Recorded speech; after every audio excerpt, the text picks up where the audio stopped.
some, trial experience. Yeah. Kind of gets you where you need to go, mostly. Did you go to Drake too? I did not. You didn't? Okay. No, I went to Harvard.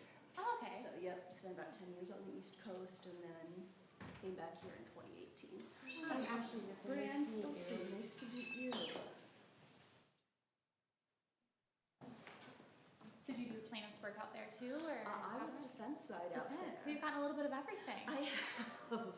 Yeah, I was at a couple of different firms out there doing appellate Supreme Court work at one and then trial work at the other to try to get a little bit of both. So. Then are you from Iowa originally? I am. Yeah. Nice. Yeah. Born and raised. Nice. You're here in Des Moines or elsewhere? Southeastern Iowa, so rural Iowa. Oh, okay. Yeah. But went to Drake for undergrad. Met my husband, stuck around, made it less likely to leave. Yeah, exactly. I moved around a bunch those 10 years after law school, in between undergrad and law school, but now it's like married to John, he's got a firm here. Definitely. How did you two meet? Through work. Through work. Yeah, so we've kind of been working together and we're like, well, see where this goes, and it'll either be really great or really terrible. And I'm married 2 years now, so. Oh, congrats. Yeah.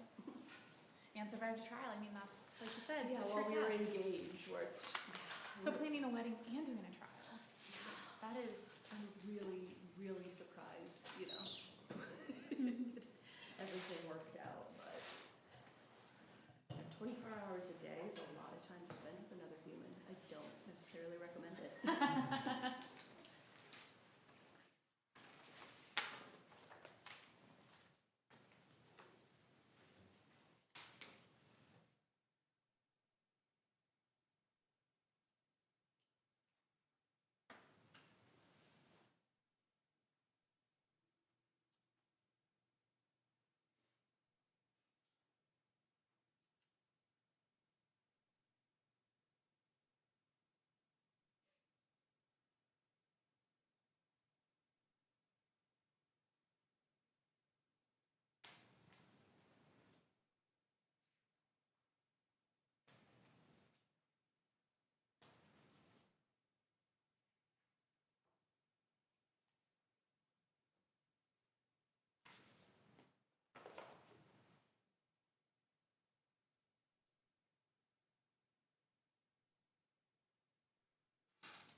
You always have to wash early. He's like, I feel like they already know me. There. Yeah. So.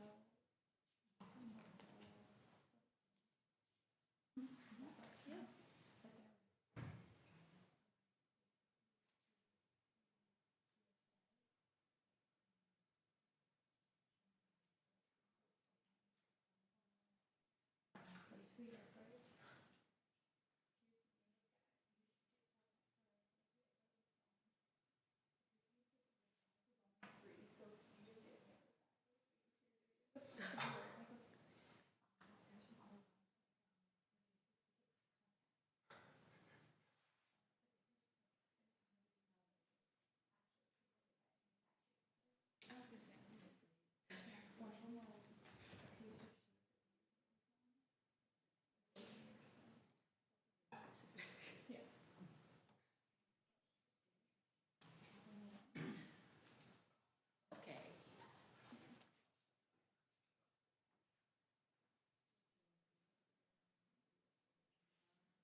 Good afternoon. We ask that everyone turn off all cell phones and other electronic devices. The live stream our oral arguments and the microphones and cameras have been turned on.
All rise.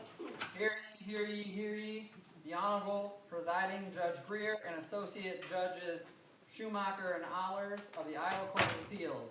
The Iowa Court of Appeals is now in session. Everyone be seated. All right, welcome for our afternoon session. We have 3 cases to work on today, and so the first one will be Michael McCane versus State of Iowa and Iowa Department of Corrections, 24-1436. And Ms. Beck, you will be arguing for Mr. McCane, and Brianne Stolze will be arguing for the State of Iowa. So thank you for being here, and whenever you're ready, we're ready for you.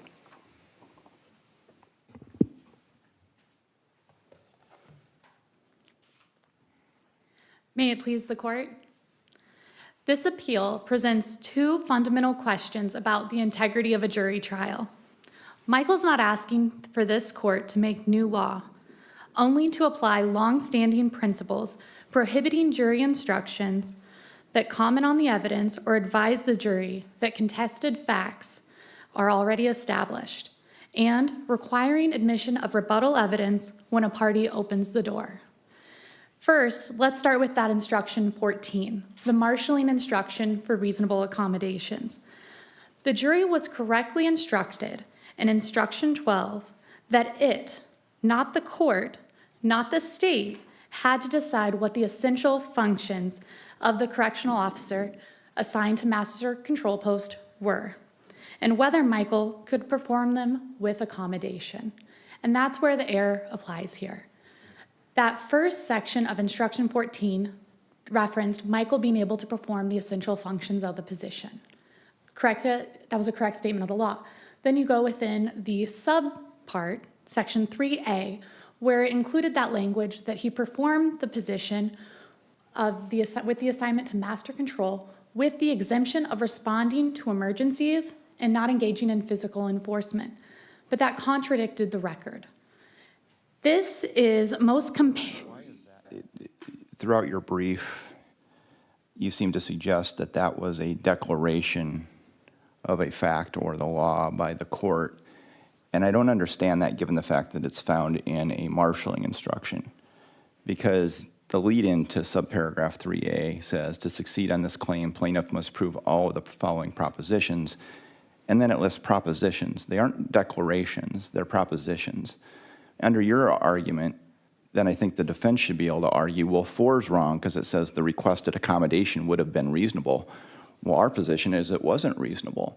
So you can't tell the jury that the requested accommodation would have been reasonable. That's the whole point of a marshalling instruction, right, is to set forth propositions and say, hey, the plaintiff has to prove this. So I could understand if the proclamations in A were in a separate instruction that said, for master control, blah, blah, blah, blah, blah. But when it's in the marshalling instruction, I'm confused as to why you think that's a declaration by the court. That's a 2-part question. The first part is that's an inaccurate statement of the record. I think we can look to Ocala where there's the reference to the standard or duty being adopted by the plaintiff's expert, what was stated there despite there being contrary testimony from the defense expert. And then we can also look at the McElroy case. And in McElroy, the marshalling instruction for sexual harassment included the requirement that it both be severe or pervasive, and then a subsequent requirement that it also alter a term or condition of the employment. While essentially the same element, but included twice. They were accurate statements of the law, but confusing. The court found that that could mislead the jury to think that the plaintiff had an extra bar to meet. Here, we have in the marshalling instruction that Michael be able to perform the essential functions of the position, which the jury was accurately supposed to determine from instruction 12, but then again, injected into the marshalling instruction was that his requested accommodation be that he be assigned to master control, which was accurate. If it would have stopped there, that would have been accurate, but then it included the additional requirement that it include that exemption from physical enforcement and response to emergencies. But the record directly contradicted that because Michael had, in fact, responded to an emergency while he was assigned to master control. Record about the master control position in this case. And did anyone ever testify that there was that as a part of the master control post, there's some exemption? Did they use those words ever? In fact, the record recognized that the state repeatedly assigned correctional officers to the master control post when they had restrictions that were even more restrictive than Michael's. There were the examples of a high-risk pregnancy. We had another CO testify about how she had only a 5-pound lifting restriction and was assigned there for 10 months. The reason that it's utilized, and the defendant's own witnesses testified as to this, is because there's no physical enforcement requirement, and the post orders for the master control post even expressly state that those correctional officers assigned to master control aren't allowed to leave the post. The record was replete with evidence that individuals with mobility issues, such as those that required crutches, those required the use of a scooter, those that even were wearing a mobility boot, those individuals were assigned to the master control post because they were able to safely and effectively perform that post within their restrictions. And this isn't a leap of faith or jump that we have to assume the jury could have reached. Instead, Associate Warden Reichs testified that Michael would not have been assigned to the master control post if he wasn't able to perform the essential functions of that post, to perform all of the job requirements expected of him. That the state would not have placed an employee, not for 1 minute, not for 1 second, in a post where it would have jeopardized their safety or the security of the facility. And in fact, Michael was assigned to that post for 3 months without issue, effectively responded to an emergency, was never required to physically restrain an inmate. You jump to your exclusion of the evidence argument in your brief about these other correctional officers. As I read the record, they were in a different facility, correct? Yes, Your Honor. And the judge relied pretty heavily on the fact that he thought that would be confusing for the jury to hear about other lawsuits. How do you think it's an abuse of discretion for the judge to keep that out?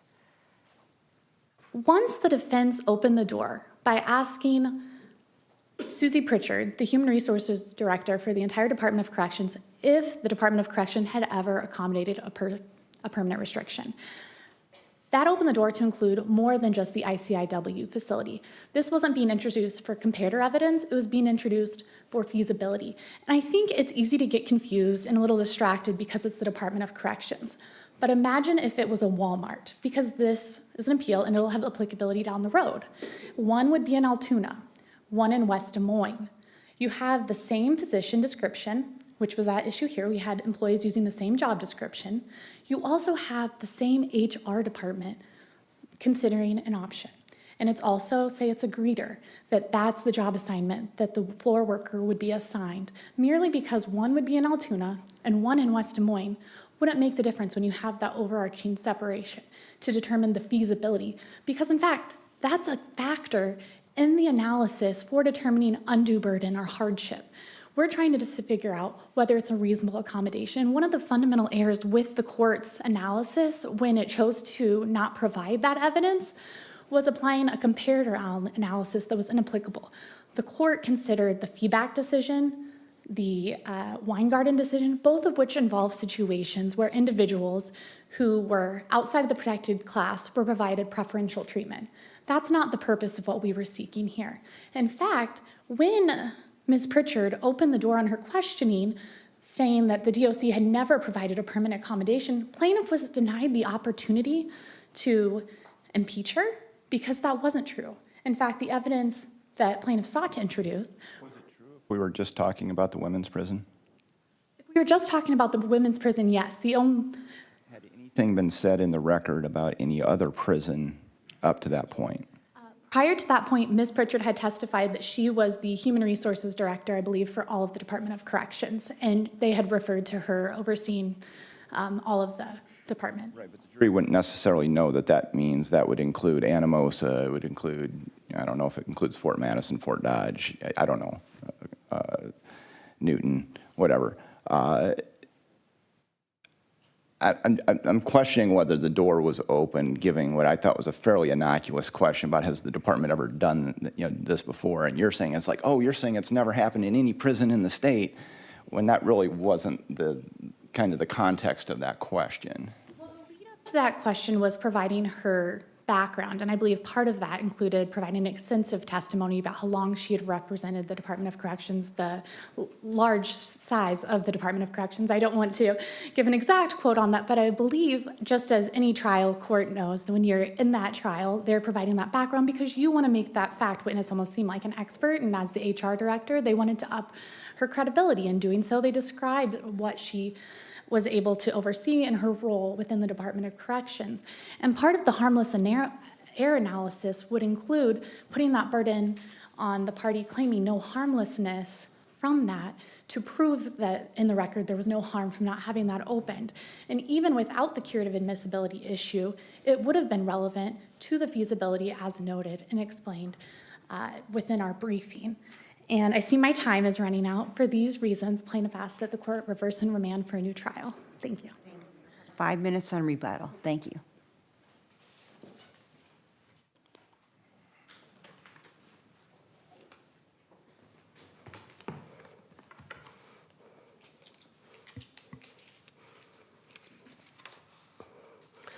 May it please the court, counsel.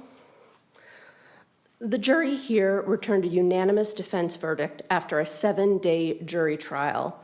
Mr. McCane now advances 2 arguments for why this court should overturn that verdict. Both fail.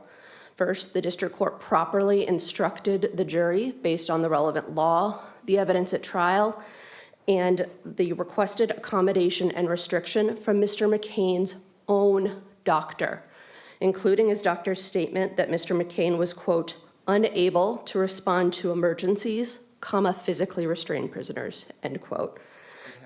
Hadn't Mr. McCane been assigned to the master control position as one of his posts?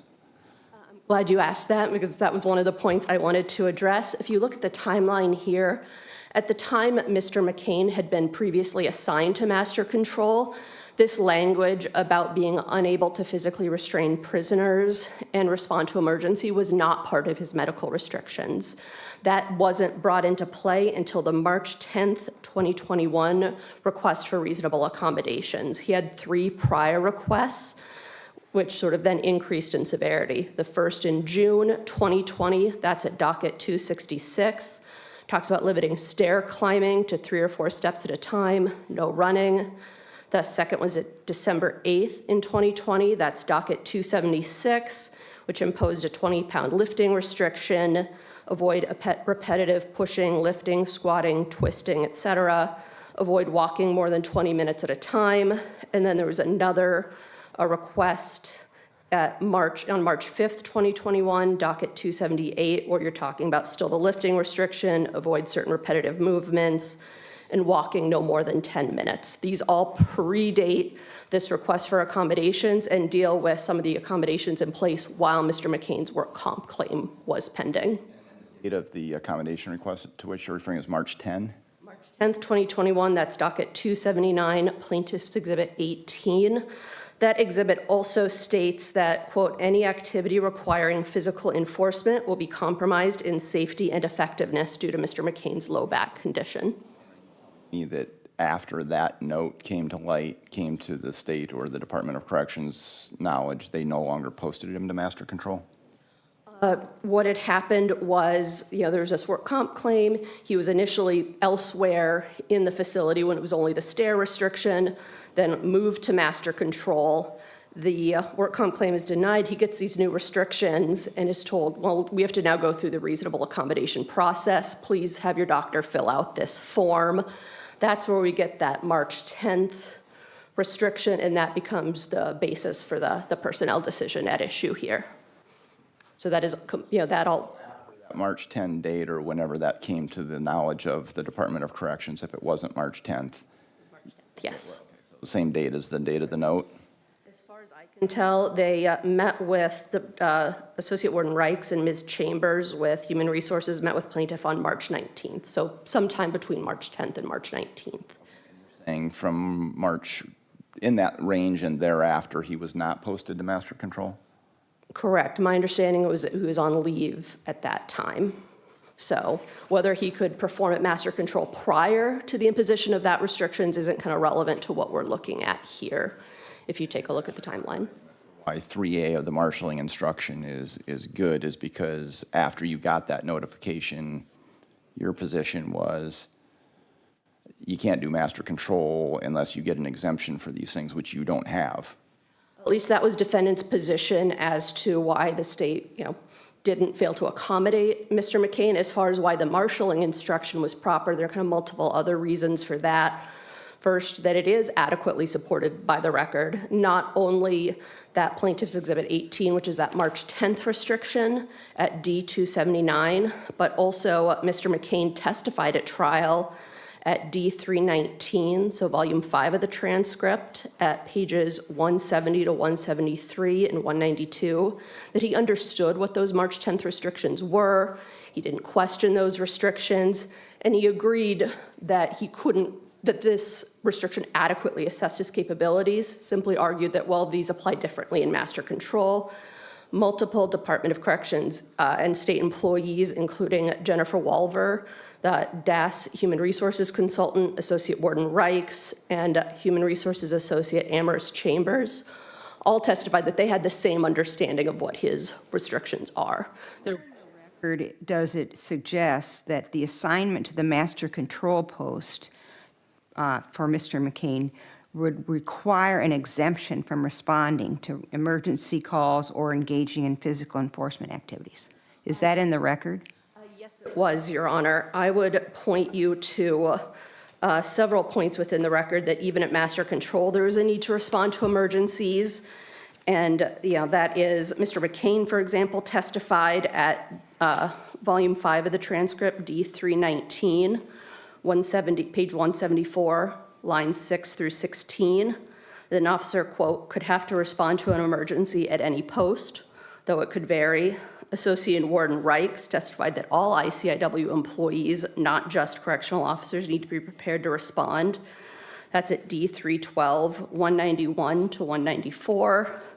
He also testified that more of the same at 93 and 94. Correctional officers walking through break are expected to assume responsibility for emergencies. That's at 155, again, D312. Michael Peterson had similar testimony that an officer on break has a duty to act, and former that's at D314, and former ICIW Warden Sharon Dahm testified to that at D314, pages 13 and 14. So That only became relevant once the department knew about the restrictions from that March 10 reasonable accommodation note from the doctor. Before that, they didn't realize that he couldn't do those things. yeah, he was not telling them that he was, they only knew that he had these lifting restrictions, standing restrictions, certain repetitive movement restrictions. To your opponent's argument about opening the door with these other plaintiffs, I would call them, and the abuse of discretion standard, and whether or not the state did open the door when you had her testify that she was director of other prisons. I do not believe the state opened the door, and even if it did, opening the door doesn't take discretion out of the equation. Curative admissibility is a discretionary doctrine. Bosch, Lala, Vine Street Corps make that clear. You still have the same sort of 5.403 type concerns when deciding how to address this. And further, plaintiff did have ample opportunity to rebut this statement that there had been no long-term restrictions. Ms. Jacobs testified that she'd been assigned to master control for 10 months. Mr. Reichs confirmed this. Ms. Jacobs testified that Chad Murphy, who trained her at master control, was consistently assigned there for 6 years. Associate Warden Reichs testified officers were sometimes consistently assigned to master control, gave an example of Correctional Officer Finney.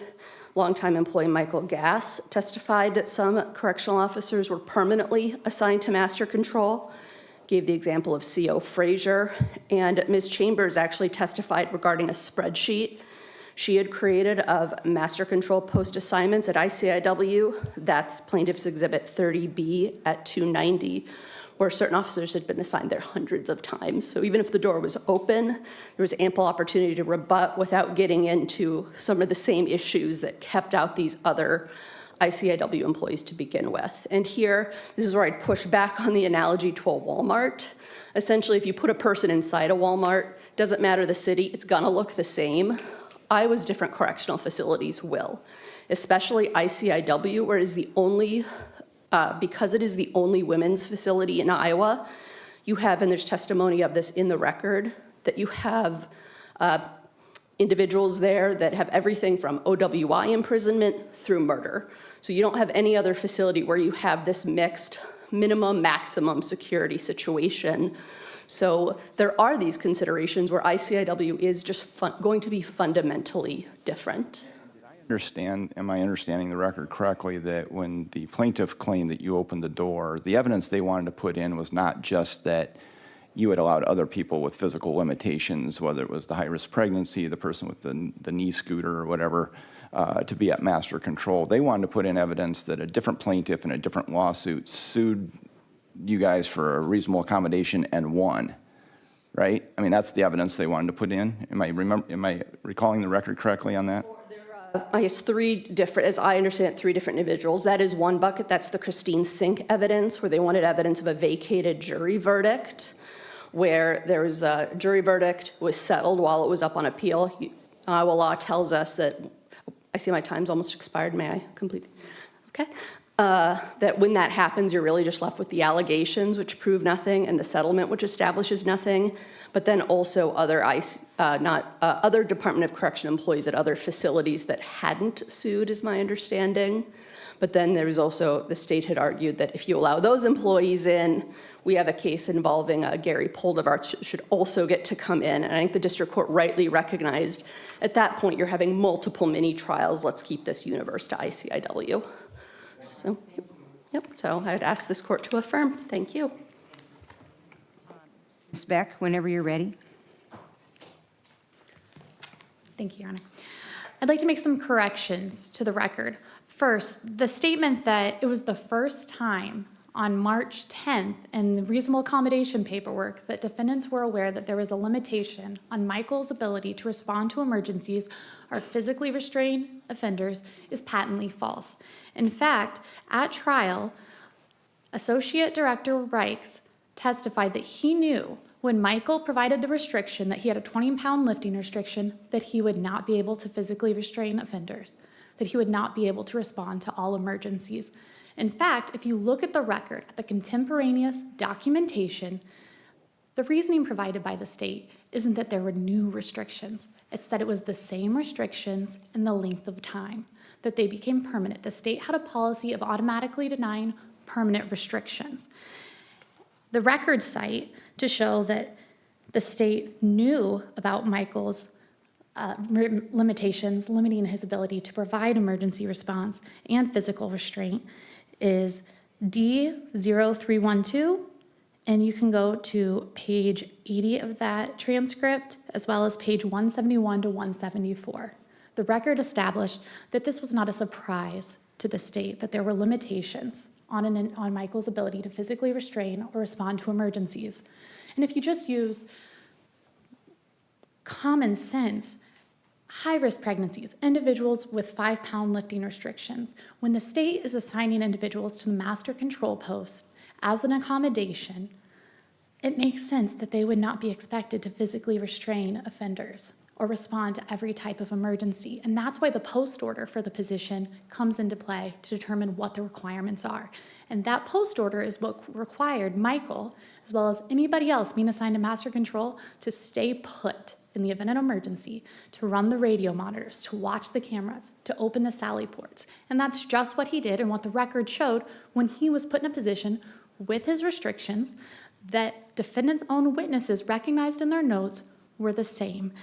The language about Michael being unable to respond to emergencies or physically restrain offenders was not something his doctor just randomly provided. Instead, it was on page 4 of the reasonable accommodation paperwork that's in docket 0279. And when you look at that, that's discussing what essential functions of the correctional officer position may be implicated, because all the doctor had at that time was the job description. But as we know, based on the case law in Instruction 12, the job description is not dispositive. It is not the only factor in determining essential functions. This paperwork is not meant to be used as a matter of law to say suddenly that's Michael's restriction and that's all that should be included in the jury instruction. Instead, it was supposed to be a part of an interactive process where Michael's doctor was providing what job functions may be impacted. And it was the jury's role to decide if those were essential. And the court's instruction took that away.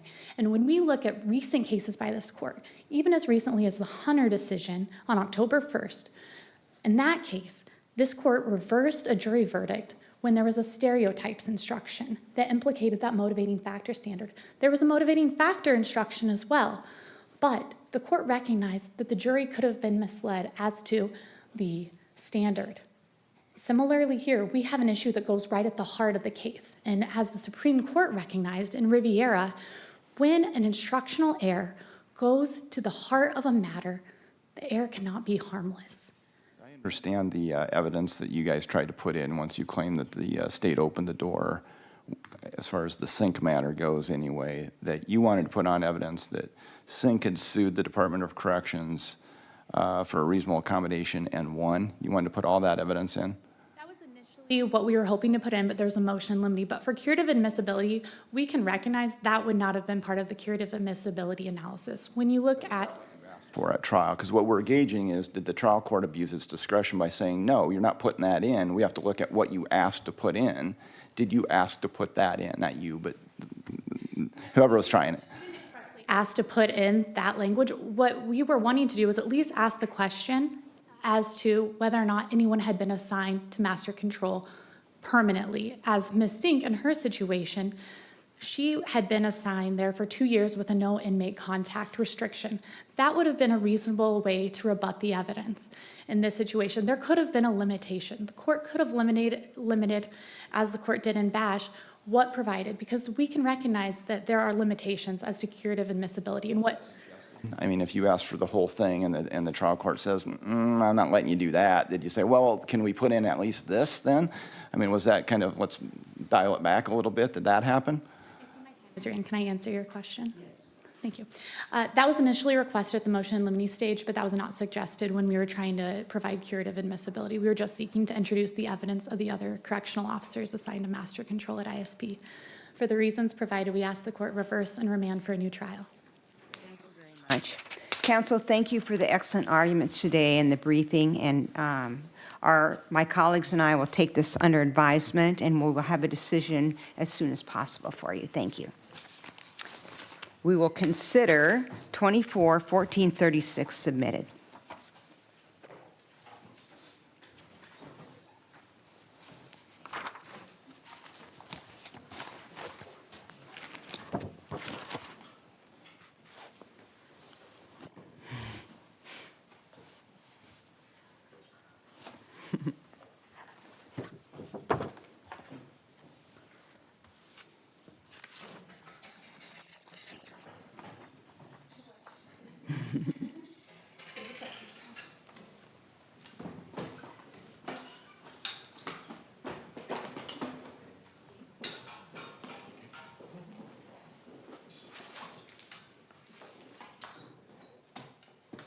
Thing about oral argument are those gates.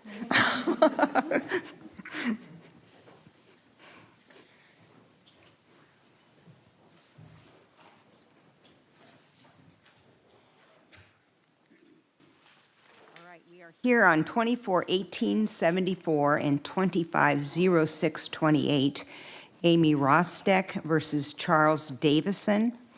Mr. Riley, you will be arguing for Mr. Davisson, and Mr. Preston, you will be arguing for Amy Rosteck. So whenever you're ready, Mr. Riley, we're ready for you. Counsel, honorable judges of the Iowa Court of Appeals, if it pleases the court, I appear today on behalf of Charles Davisson in a suit over earnest money in a residential real estate transaction. This is not an ordinary buyer-seller dispute over earnest money. It's not that because, for whatever reason, Ms. Rosteck elected not to bring a declaratory judgment action and seek damages and declaratory relief over the right, but rather brought this as a replevin action. And I will talk sometime during my argument about the merits of the dispute as to who had the right.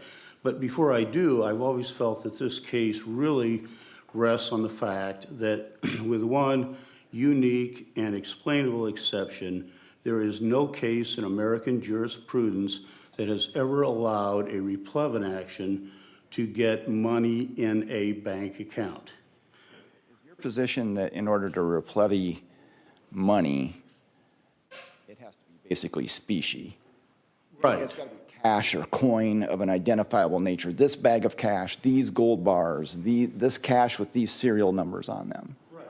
And I think there is language in the Pekin Class of 67 case that might suggest that money in an account that was not commingled with other money might be subject to a replevin. Okay. Well, what about if you have, like we have here, why doesn't the fact that you've got, and to make it maybe rounder numbers, let's say you had a $100,000 trust account and 10 people had each deposited $10,000 or had money deposited on their behalf into that to get to the $100,000.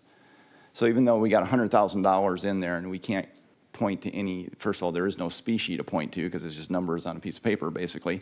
But if person A has 10,000 of that, if we know that because of A's account ledger, why isn't that specific enough to identify that $10,000 in that trust account to say, yeah, that's mine? Well, the short answer is no American court has ever allowed it, with the exception of the Eaton versus Blood case that had unique exceptions. But the nature of it, which is like a physical item to hold on to, is that? I may be showing my age, but when I was a boy, I opened an account at Merchants National Bank, a savings account, and I got a book. And when I put money in, they made a notation. When I took money out, they made a notation. They obviously had their own records too, but yes. You and I must be the same age because I had one of those as well. And I'm not sure when that practice stopped, but you know, in Eaton versus Blood, there was number one, there was a passbook.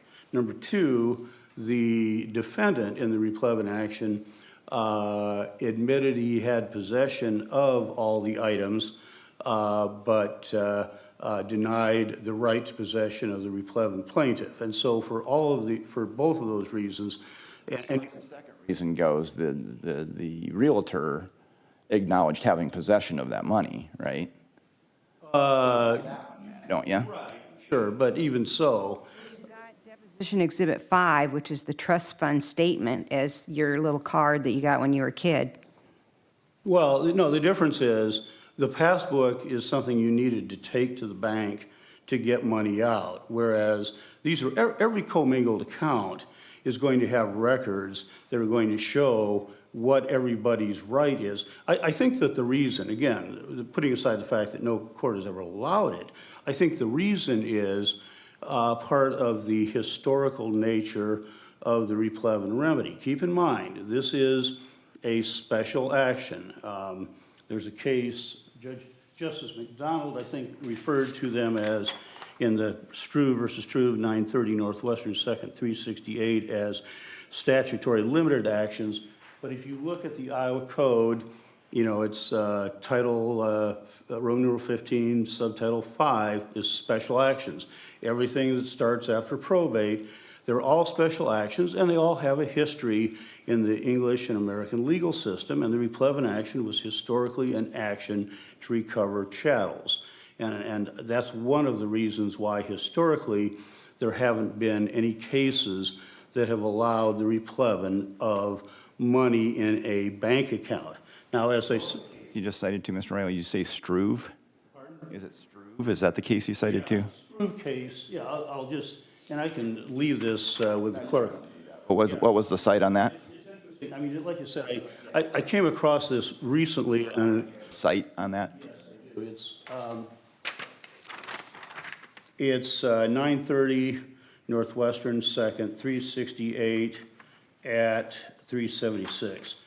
I came across it in connection with something else, but I thought it was interesting because, you know, special actions is what the code uses, you know, and these actions are all for a specific purpose. Now, again, the Thorpe case does suggest that perhaps an account that just had one person's money that might be subject to a replevin. But they do specifically say, in other words, senior class money was commingled with hot lunch and other activities money and deposited in the banks. The class money was not held and deposited in a separate fund. And so that's the language that maybe shows if it was just in one account and nothing else was in there, it might be subject to replevin action. The broker paid $100,000 over to Rosteck affect your analysis at all? Because that's actual $100,000 that went to her. First of all, it went in the form of either a check or a wire transfer, but that was after they had, after the court denied summary judgment, and she was willing to put a bond, that's just an interim remedy, and so I don't think that an interim remedy can undercut the fact that this is not something that's allowed. I mean, keep in mind, I filed a motion for summary judgment 10 days after I filed my answer, because when I saw this, I thought a replevin action, I thought, I didn't think you could do that, and so let's just say it didn't take very long in the pulling open the annotated code and finding Tharp and all three of these cases, the Iowa cases. So this was no surprise. I wanted to get it on there. I mean, counsel could have said, okay, maybe we've got a risk in proceeding with a replevin action if we can't recover money in a bank account, but whatever, for whatever reason, they persisted in that. But again, Move away from the replevin issue and talk a little bit about the contract termination notice. You're arguing it was not correctly terminated, but the buyer did send over this purchase contract release and disbursement of earnest money. Why is that not sufficient? the contract calls for, when you can't cure title issues, it calls for a notice in 7 days. And this is just basically a proposal. So, hey, would you be willing to give me the earnest money back? You look at the face of the form, that's what it says.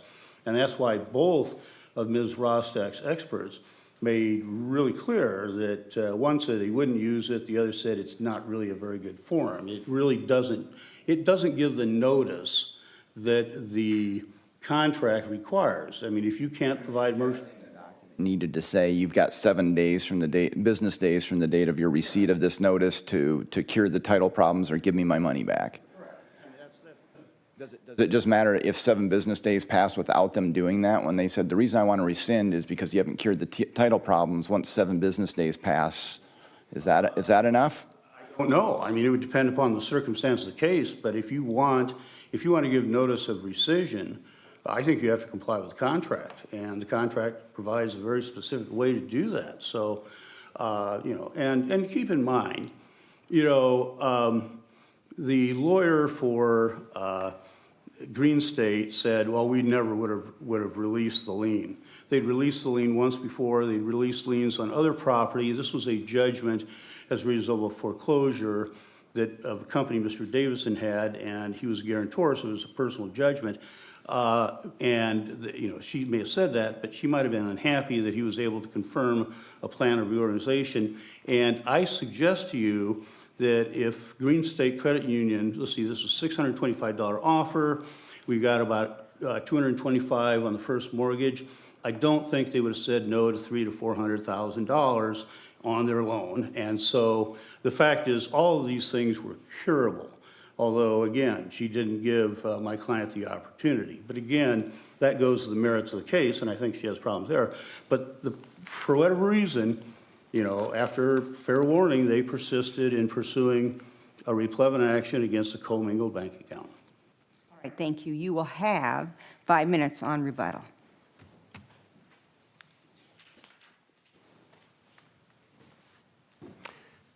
May it please the court, counsel. I'd like to begin by returning back to this issue of using replevin for money in an account. It's very important to recognize and to be careful about what type of account we are talking about. This was trust money pursuant to a real estate transaction. As questions have already noted, that made it subject to Iowa's administrative regulation, 193E-13.1 sub 6. And we 193E 13.1 sub 6. If you take a look at the final portions of that provision, it says very specifically what has to happen with trust money, and that is that it must be held not just with a journal and ledger entry, but in a separate ledger account. It uses that term, separate account. Now, and it must be segregated from all other accounts. It would be hard to conceive of a greater description of what is necessary to have the type of specific identifiability that the Iowa Supreme Court has 3 times acknowledged is sufficient to permit a replevin action within the state of Iowa. It fits hand in glove perfectly with the facts that we have here. And it was, in fact, indeed, a fact issue. This is one that was tried to a jury. Evidence was presented to the jury as to the nature of this real estate trust transaction, the manner in which these funds were held consistent with the Iowa Administrative Code, as I just cited it. That code section was, in fact, itself introduced as an item of evidence for the jury. The jury received evidence from Kyra Bell, the individual who oversaw this ledger account, to ensure that this money, this trust money, was held segregated at all times. She acknowledged that it was. That was evidence. Questioned, determined by a jury. Not only determined by the jury, but the subject of a specific interrogatory number 1, which the jury found this money was and remained specifically identifiable. So the Iowa Supreme Court has said it is a fact issue. It is a fact issue that was submitted to the jury. The jury received evidence on that issue, unrebutted evidence, by the way, as the district court noted in its post-trial order. The only evidence the jury heard was that this trust money remained segregated and identifiable at all time. There was no contrary evidence submitted by Mr. Davisson on that. Mr. Riley's cases, is he citing the wrong cases, or is he just interpreting them differently than you are? He's citing the right cases. There's a trilogy of Iowa Supreme Court cases going back to 1926. They visited this in 1926, again in 1940, and again in 1967. Those are the correct cases. However, what Mr. Riley overlooks is that all 3 of those cases said in Iowa, money is subject to replevin so long as specifically identifiable. And in the Eaton versus Blood in 1926, the Iowa Supreme Court said that money in a bank account is subject to replevin so long as specifically identifiable. The passbook there was simply the manifestation by which the court found there was identifiability there. Also in that Eaton case, as Mr. Riley had noted, there was some discussion with him about this as to whether there is an admission that everyone knows what money we're talking about so that we can really obviate worrying about this specific identifiability. In the Eaton case, the answer of the defendant was, yes, we are in possession of the assets in this account. That was given in the answer. The Iowa Supreme Court said that whatever issues may exist regarding specific identifiability, they have now been admitted away in this case. If we contrast, or rather utilize that, in this case, I would commend to the court, as it sounds like you've already looked at, the answer of Golden Circle, that is the party that was holding, and the answer of Mr. Davisson. If you look at our allegations at paragraphs number 8, 15, 30, and 31 of our petition, we essentially lay out the fundamentals of this $100,000 of Amy Rosteck's money went to be held in this trust account. Demand was made for the return of that money, and it was refused to be returned. Those allegations were specifically, unequivocally admitted by Golden Circle and generally admitted by Mr. Davisson. He at least did not deny any of them, and in fact, in some portions of them specifically admitted. So what the Iowa Supreme Court has said really takes this out of even wrestling with the question of specific identifiability. That is, the admission by the defendant or defendants has happened here. In 1926, when the Iowa Supreme Court said what the appellant here says should have been earth-shattering news in the world of replevin, and that is that money held in a bank account can be the subject of replevin, that was met with the Iowa legislature doing nothing to change the Iowa's replevin statute.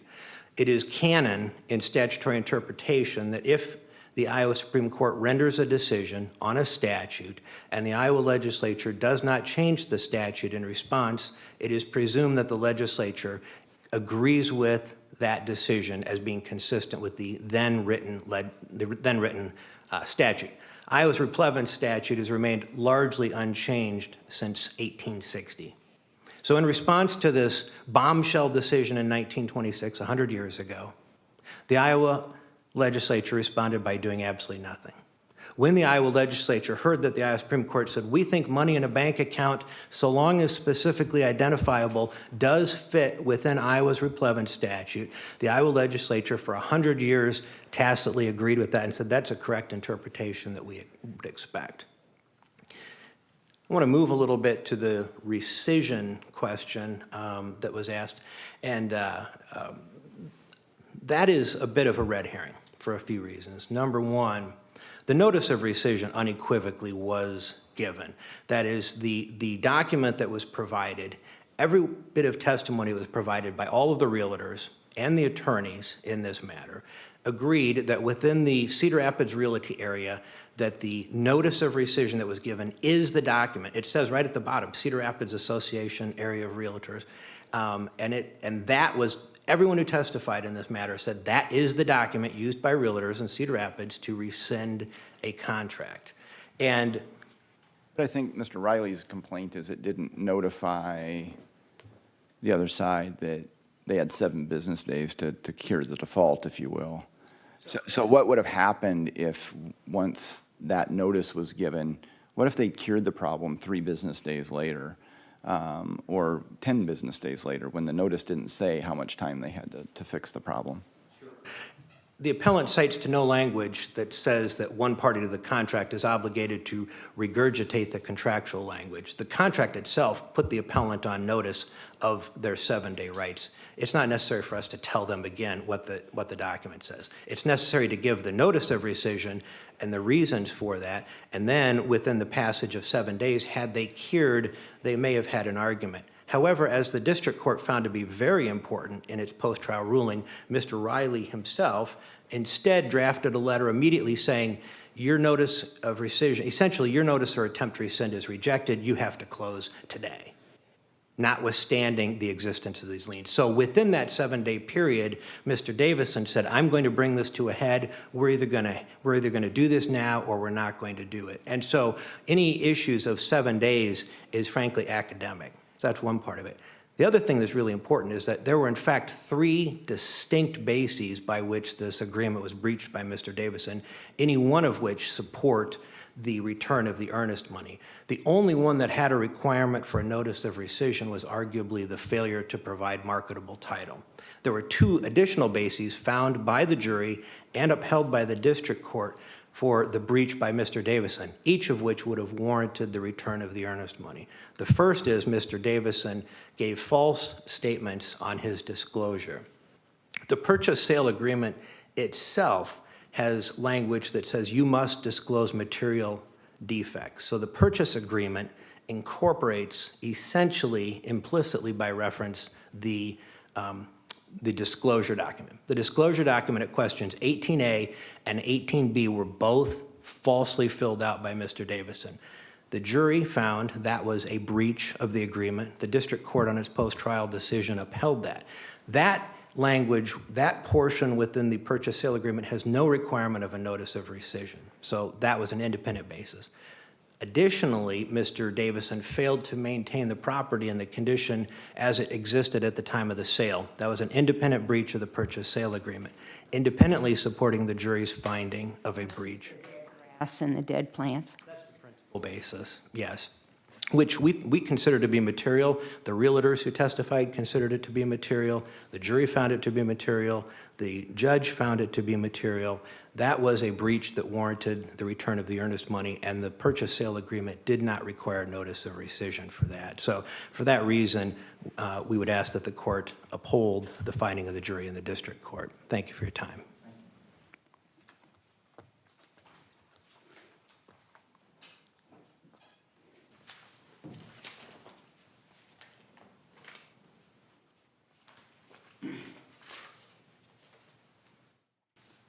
Mr. Riley, before you start your rebuttal, can I have you start with the issue we didn't reach on the consolidated appeals, and that's the attorney fee issue, and your challenge to the reasonableness of the attorney fees awarded?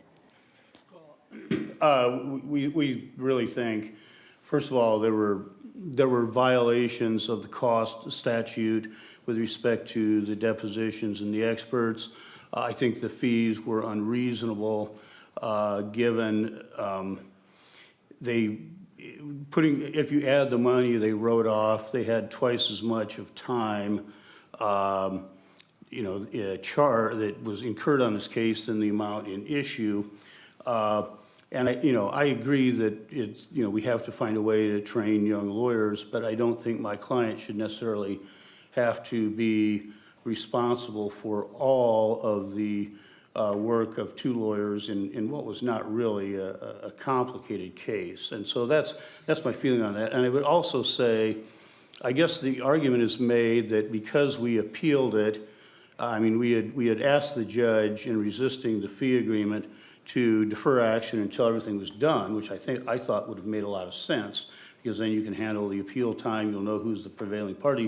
And they're saying that apparently that wasn't enough to preserve error. I think the case we cited talks about, on fee issues, they ultimately decide at the end who's the prevailing party, and it probably would have been wise to wait until then. But I can see if you appeal the underlying case, but don't appeal the fee award, then it becomes a final judgment. You can't do anything about it, but we appealed it. So I just... Reasonableness of the fees is you just think it's too much? Is that what your basis is?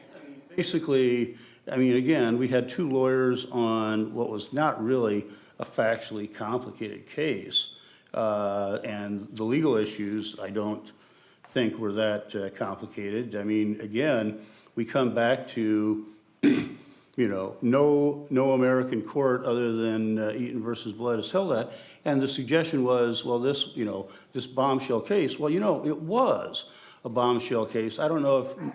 Ask you a question about that identifiability issue, because I'm going to turn it on you a little bit, because if you, Mr. Davisson, wanted to get the $100,000 out of the trust account that was holding this sum, and you couldn't, and you contacted this trust group and said, hey, we want that $100,000, and they said, yeah, we really can't figure out where it is, wouldn't you be citing the Iowa Administrative Code Section 193E and say, hey, you're supposed to hold this in an individual ledgered account? I want my money.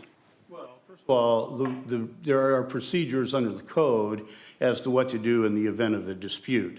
Secondly, if I wanted the money, the realtor is not going to release it unless there's a court order or an agreement. Be held in a trust account labeled for this particular situation. What I expect is that the account will have sufficient records so they can determine the ascertainable balance due everybody, and that there will be enough money in that account to cover it. But that doesn't mean it's specifically identifiable. That just means it's a commingled account that has money in it. We're familiar with commingled accounts, whether it's realtors or lawyers, but that doesn't mean that someone can go to our bank and say, I've got $10,000 in Riley's trust account, give me my money. First of all, the money in an account, when you have specie, and that's really what these cases are talking about, and I think that goes back to the historical nature of the replevin action, why they refer to, is it labeled, is it something like that? And in fact, that Florida case talks about, what is the sheriff supposed to do when the sheriff is executing the writ, okay? Because what you have, in a bank, you may have cash, but the instant you give it to the teller, your physical asset, cash, now becomes an intangible personal property right, the right to get money out of a bank account. And I think what we're really talking about here is the replevin action remedy is not available. And to follow up with Judge Greer's question, yes, I would have said, you have this money, but if I felt my client was entitled to it, after a quick trip to the library, I wouldn't have filed a replevin action. I would have filed an action for declaratory judgment, which is a broad remedy that allows the court to determine everything. These are special actions because they have a long history. And again, it was an earth-shaking case because the ALR when this case came out, they had an ALR article. It's got an ALR designation. No case since 1926 has said that, including the case they cite from Indiana, which involved cash, not money in a bank. Thank you, Mr. Riley. With that, we will consider the case submitted, and thank you, counsel, for your excellent arguments and briefing. And my colleagues and I will get a decision out as soon as we can. Thank you.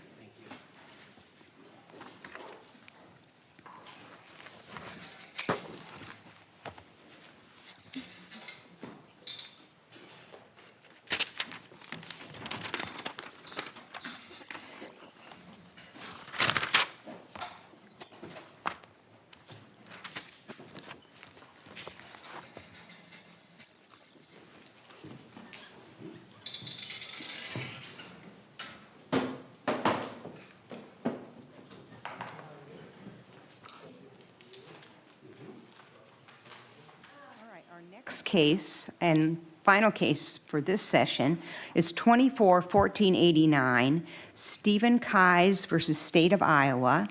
And Ms. Cook, you are going to be arguing for Mr. Keyes and Mr. Slovin for the State of Iowa. So whenever you're ready, we're ready for you. May it please the court, counsel. Summary judgment in a post-conviction or in a civil case has the same standard of law. Summary judgment can only be granted when the court determines there's no genuine issues of material fact, and that there would be no evidence that would entitle the non-moving party to relief. The district court erred in this post-conviction by granting summary judgment for the state. Mr. Keyes presented a multitude of evidence regarding his innocence, and that the fire that took the life of his child and his wife in 1996 was an accident. That is new evidence that had never been presented in any prior action or even known or in existence before. The unrebutted evidence shows this was a smoldering electrical fire within a wall, that it would produce large amounts of CO2, that explains how and why Keyes' wife and small child were unable to exit the house. There's also this issue of the ATF telling the Iowa Attorney General in 1993 a canine alert at a fire to what might be an accelerant is not the basis for cause and origin of a fire if it can't be confirmed by a lab. An argument, because in 1993, this case was not in existence, correct? The alleged murders occurred in 1996. So are you saying that the state would be required to disclose anything post that case that they had in their possession pre that case? So the letter from 1993 is written to the Assistant Attorney General who handled the Stateview Buehler case. Another case where the same state Fire Marshal Hiles testified about the presence of an accelerant because his dog barked. It's the same exact scenario in Keyes at the trial in 1997. It is direct impeachment evidence of that witness, and it is relevant and material to whether the state has any evidence this fire was caused by Mr. Keyes. I know you tied it in your brief, but the county attorney tried this case, right? The AG was not involved in the underlying case. So how would the county attorney know about that 1993 letter? Your Honor, I think that's an issue of fact that also shows that summary judgment should not have been granted for the state. The state offered not a single affidavit, nothing from the individual prosecutor, nothing from the Attorney General's office. What we know is this ATF agent, we deposed him. He had conversations about Hiles with Iowa. And it is Iowa versus Keyes. It's not Lynn County bringing the charges. It's the prosecutor using the state agents to prove this was an arson. So the state had an obligation to disclose impeaching material, exculpatory evidence, without Keyes asking about it. Yes. PCR trial or proceeding. His attorney in the first PCR cross-examined witnesses about this whole notion that was in the Strobel letter? No. The first post-conviction was an ineffective assistance to counsel claim for trial counsel's failure to cross-examine Kai's 8-year-old child sufficiently. Kai's 9th PCR attorney made an untimely motion to amend to make a newly discovered evidence claim about how the methodology of investigating fires had been changing since the 90s. He was allowed to make an offer of proof, but the court did not, there was no claim for the court to address on its merits. Ben, 2014.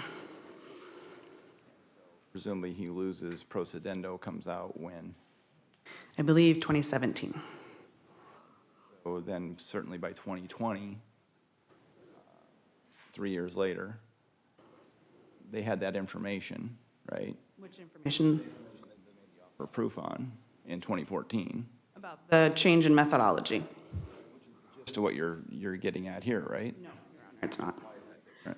The evidence we presented in this post-conviction is not about the method of how you investigate a fire. It is about the fact that this specific fire is an accidental fire. In 2014, that offer of proof was how we can't say this was an arson based solely on a dog. You should use the new methods and the scientific method, and this is undetermined. What we have now is much different because it's based on the computer modeling of fire behavior, the physics, the dynamics of it, and the toxicology of the victims, how it explains the carbon monoxide levels. An open flame fire, like Hiles theorized, that he took a lighter to some garbage cans and gas, would be immediate flames. No carbon monoxide, very little carbon monoxide. A smoldering fire hidden in a wall, enough carbon monoxide to knock you out. That is all brand new. And it shows that Kais is innocent, and at the very least, the state is not entitled to summary judgment based on a time bar procedural defense when there is no evidence disputing his evidence. Argument in the state's brief, I'm looking at the bottom of page 31, that says, as a side note, it would also be correct to hold that this Brady claim was time barred because it was not raised within 3 years of the allegedly new discovery of the Strobel letter by counsel. Her affidavit said that she received materials from Lentini in March 2019. This PCR action was filed more than 3 years later in December 2022. And your response to that is what? Yeah, so in 2019, the letter's discovered. It's unsigned. It's marked copy. Lentini doesn't know when he got it or from who. We had to find Mr. Strobel, who had retired from the ATF and lives on the East Coast, to verify where did this letter come from? Did it actually go to the Iowa Attorney General? We sought records from the Iowa Attorney General's office. And I think I would be remiss if I brought a PCR based on a letter that I couldn't verify was who wrote it and who signed it or when it got sent. And so we deposed Mr. Strobel after some efforts there, and to get him to explain the facts surrounding that letter. So it's timely from when the letter's verified, perhaps, but not timely from the first time eyes were laid on it by Mr. Kais. Just for clarification of the record, 1999 to the trial in 2014, the delay in reaching the court system, anything other than changing attorneys repeatedly? What I've learned, Your Honor, is that with the shortage of post-conviction attorneys, it's not a new thing, and that attorneys, from looking at the docket, would be appointed, and then when it would come up for dismissal at the 1 year, they would ask to get off because they hadn't been able to get their arms around the case. And so it just kept going through attorneys without anything substantive happening. I think it's really important to look closely at the Strobel letter, and it's a part of the record. It's not just about the state fire marshal using his personal hunting dog to bark at fire scenes. It is about the fact that an alert that's not confirmed by the lab isn't the basis of a cause and origin. And that is the essential heart of what this evidence was against this father who lost his 2-year-old and his wife, was that the dog barked in the attached garage, and they theorized he poured gasoline and used the lighter. And the new evidence is that's impossible. If you did that, the computer modeling shows you would have an explosion. Nobody heard an explosion, there was no explosion, but the garage did catch on fire. But the fire behavior, poured gas and lit it, it would explode? Because it's in a compartment. Is why I'm asking. The modeling is, it's all really cool, but it's an enclosed attached garage, right? And it would fill with the hot air, the hot gas, the flames, and that the windows would explode, that it, would bust open. Because of the oxygen deprivation, the fire gets so big, it needs more oxygen to keep growing. I think fire is fascinating. We all think we know how fire behaves. And then when you actually watch some of the ATF videos on how quickly a fire can go up and how common accidental fires are, that was not known in 1996 or in 2014, that the state's whole theory would be end up in an explosion. Address one of the last issues in your brief is the false evidence about the 911 call, hearing the children in the background, and why that evidence has not been available since the conviction in '96. So there was a Lynn County sheriff that testified you couldn't determine the time that Kais called 911. My understanding of what happened in 1996 is his call got routed because of cell phone towers, and I went to state dispatch before it went to Lynn County. And they typed up some records, and they made some typos and some mistakes. And they did not use Kais's cell phone records. I'm sorry, I'm running out of time. But, This thought. an analysis of those today, and Chris Lyons used an enhancement software, right, to listen to the recording of the 911 call, and you can hear the children in the background crying at the time that Kais calls 911. So the state put on witnesses that said Kais was sitting outside by himself without his children while the fire is burning until a neighbor stopped. That is false, because the 911 call now shows that the kids were with him. So, thank you. 5 minutes on rebuttal. Mr. Slobin, whenever you're ready. Thank you, Your Honor. May it please the court, counsel. Good afternoon. It's a privilege to be here. I want to start with an apology. I misstated a fact in my brief. I wrote that Sandra was holding Jay. This was pointed out in the reply brief. I think that I had developed a romanticized view of the facts of this case, judging from reading some testimony or from talking about it with somebody else. But I was halfway through typing a statement to correct it when I read that in the reply brief, when I remembered that it's not a material fact, or when I came to the conclusion it wasn't a material fact. As I was preparing for oral argument, I realized that maybe it is, and I should address it, except it's not favorable to the defense. If Sandra didn't make it to the crib at all before she passed out, what that means is that the smoke, whether it was carbon monoxide or hydrogen cyanide, was so heavy, so thick, that she lost consciousness before making it to the crib, the object of her pursuit, the reason she would have entered the room.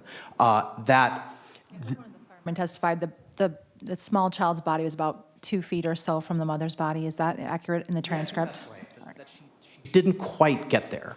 And this, when I read, first of all, it's just speculation that there was any level of hydrogen cyanide in the deceased's bodies.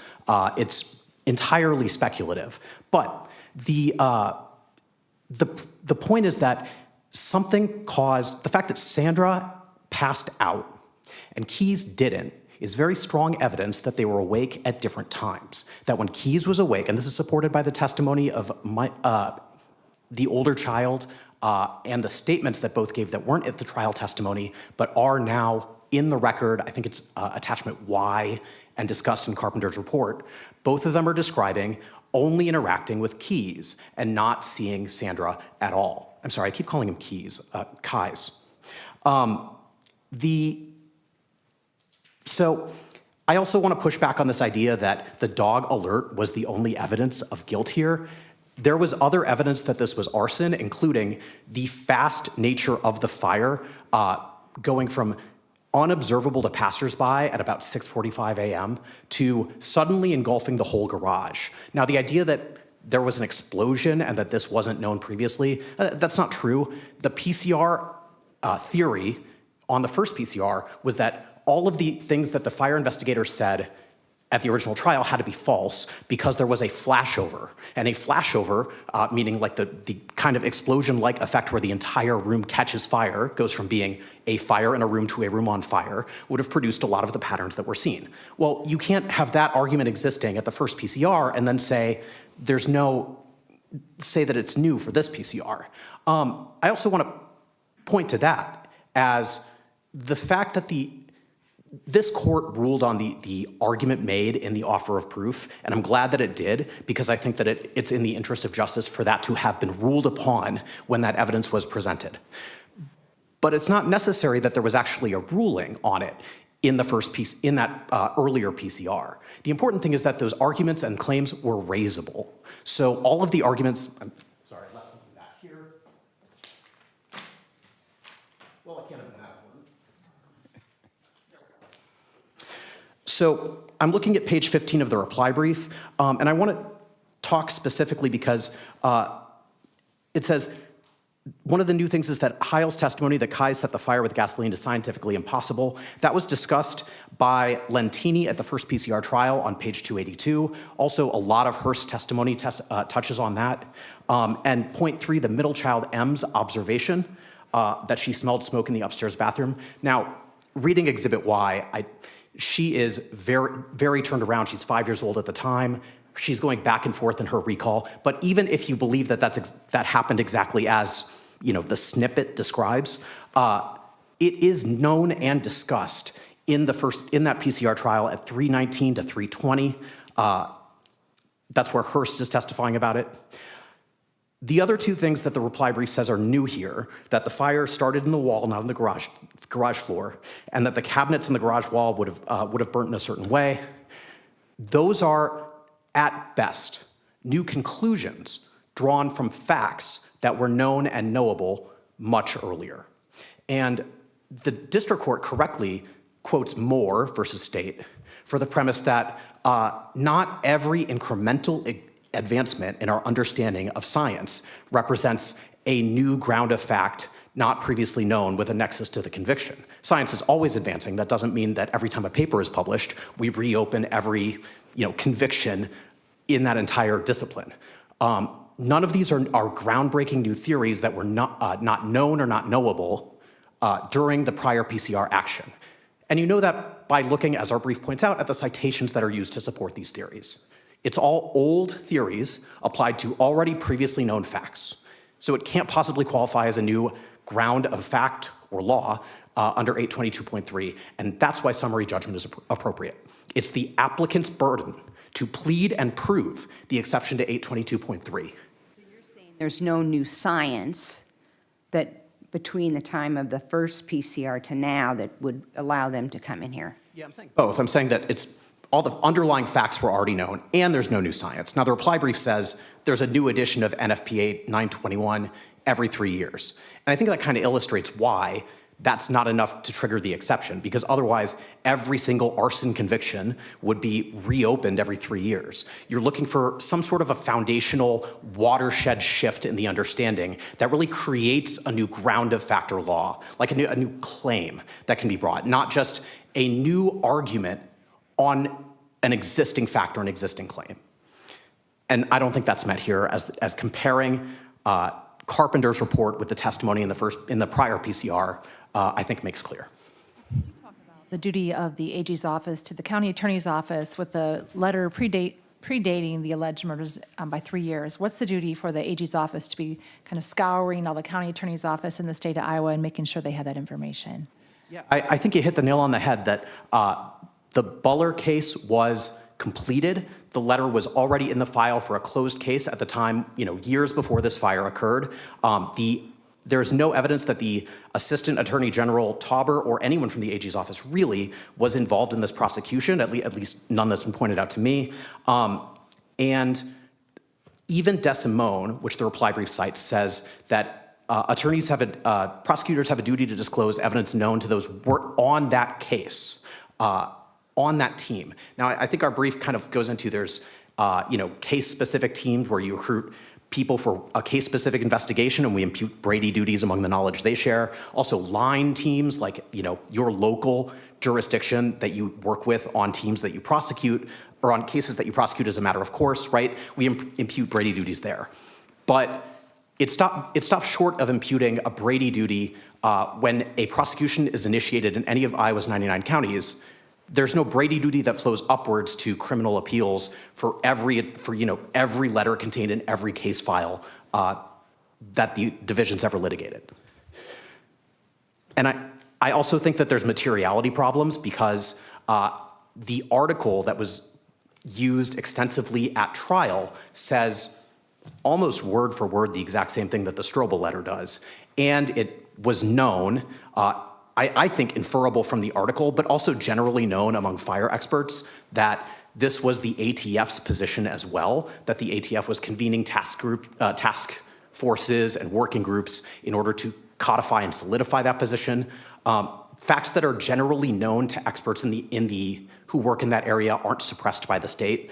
I disagree with the reading of glossip that's advanced by the reply brief. I really don't think that glossip stands for anything that the reply brief says that it does. In glossip, the state admitted that there was a NAPU v. Illinois violation, and the case kind of proceeds from that understanding. And the evidence involved in glossip involved the prosecutor knowingly eliciting false evidence and knowingly presenting or knowingly concealing evidence that would, if presented, impugn a witness's credibility. I don't think that this letter actually goes to Hiles's credibility in any way. It could, I think that you could cross-examine him on it the same way that the article, they cross-examined him using the article that said the same thing at trial. Also, that this was discussed in the prior PCR, so it can't possibly be newly discovered, the fact that this was the ATF's position.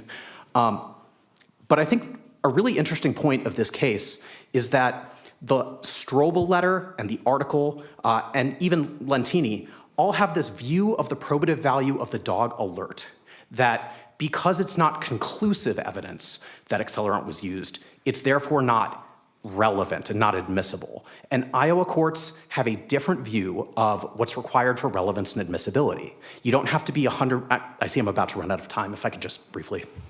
Thank you.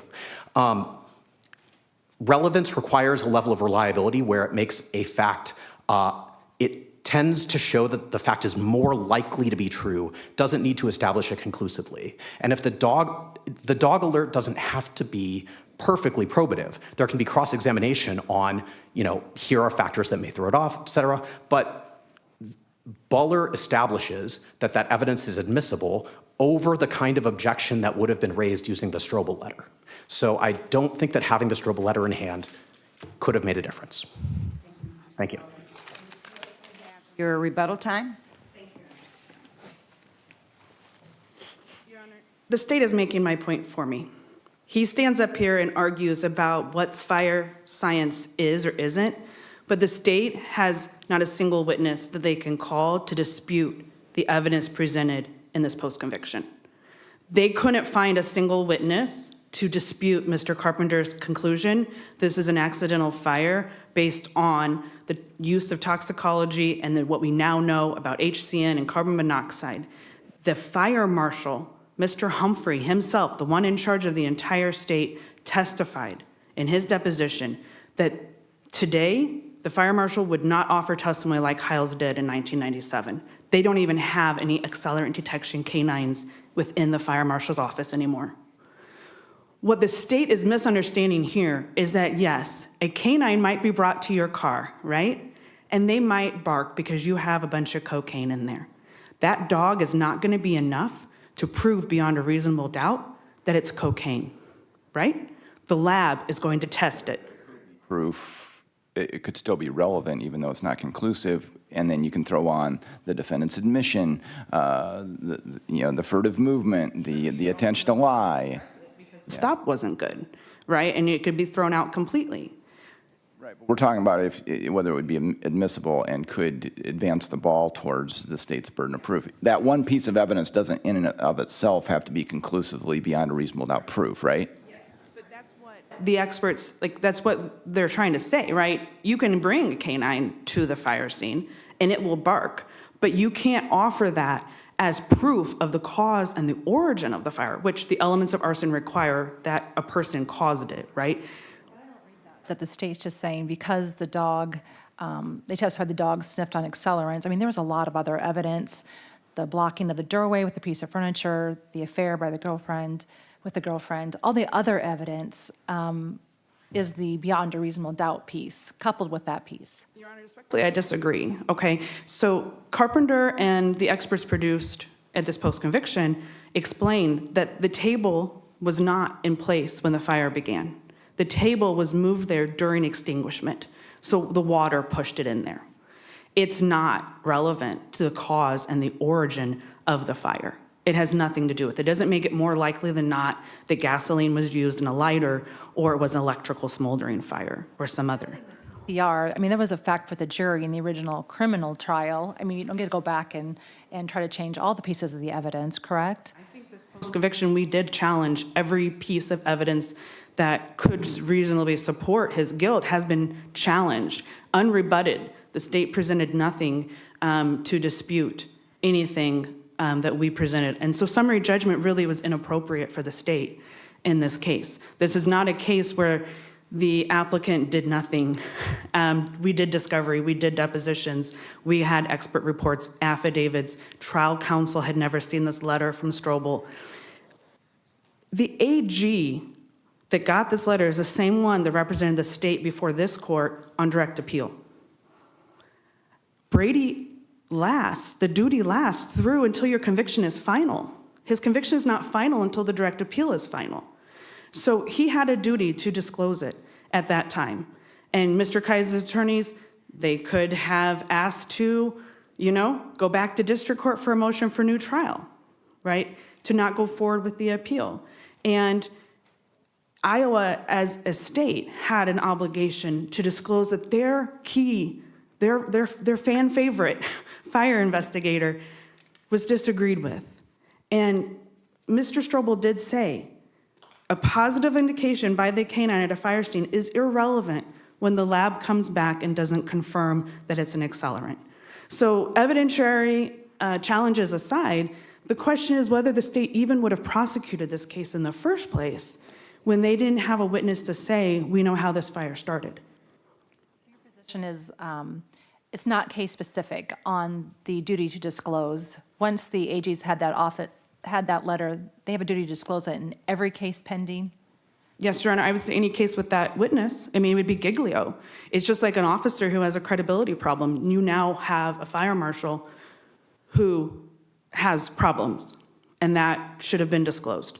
And we don't know if Hiles knew about it. The state didn't present evidence that he didn't know. But if he's really this acclaimed investigator, then surely he knows how the ATF feels. But he didn't disclose it either. And, I know I'm going to run out of time. Oh, I am out of time. If I could just say one more thing, Your Honor. The Supreme Court in Schmidt found that a recant was sufficient, couldn't have been discovered before, to meet that nexus and get to a hearing and to defeat summary judgment. And at the bare minimum, the evidence that Kai's produced with his experts and depositions and affidavits is enough for a hearing on the full merits. And like in Moore, where they found the comparative bullet analysis in the FBI was new, but not material, the court can't do that analysis until they have all of the evidence. So we would ask this court to either remand for a hearing or grant Mr. Kai's summary judgment. Thank you. Thank you so much, counsel. Excellent arguments today in briefing, and 24-1489, Kais versus State of Iowa is deemed submitted. My colleagues and I will have a ruling out as soon as we can, and we appreciate all the help today. Thank you. All rise, hearing. The Honorable Iowa Court of Appeals is adjourned.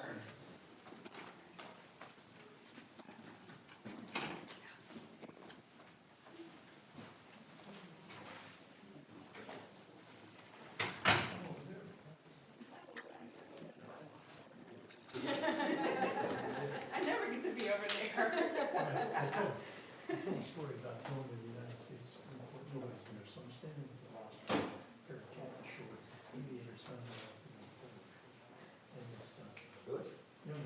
How are you? And informs me, you can't stand it.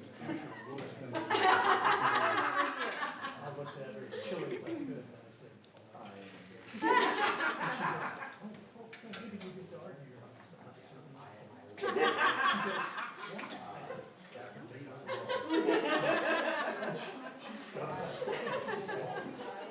yeah, I did it on purpose. I just looked at it through my Hollywood. Oh, of course. Well, you have to do what. Yes, I think she was just a little too much. And judging me when you're short. Yeah, no, I wasn't really short. Oh, okay.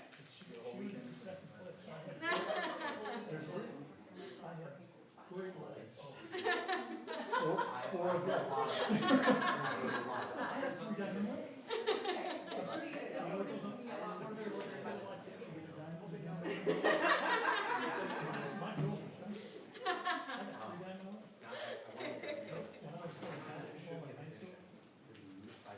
My own friend, chef.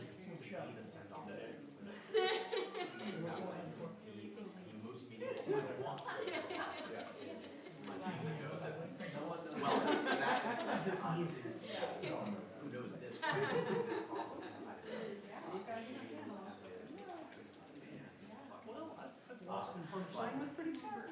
I remember we did. They were shy. So, I guess it is. think about that, the schedule for that was Monday, the 26th of January. I don't remember get to sit over here. Sunday is disfavored, I know, but Sunday the 26th. Think about it, if you guys want to do it until the date opens, I'll be like arranging something, and then, surprise. Yeah, no, I'll send a message to Julian. I'll send a message. Good to see you guys. Good seeing you.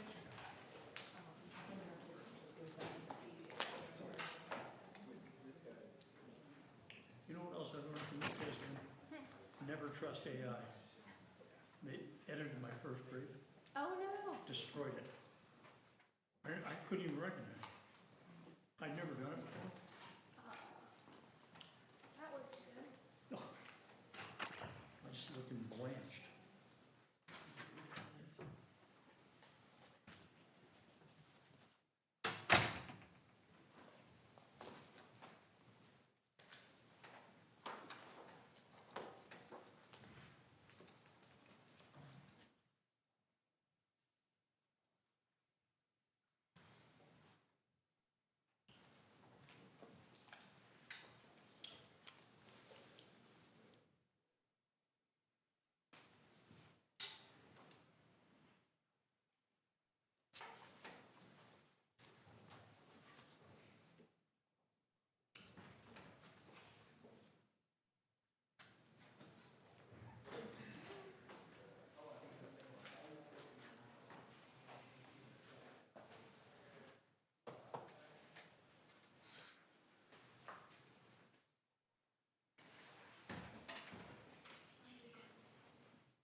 All rise. The Iowa Court of Appeals is now reconvening with the Honorable Presiding Judge Chikelli and Associate Judges Bullard and Langhorne. Seated.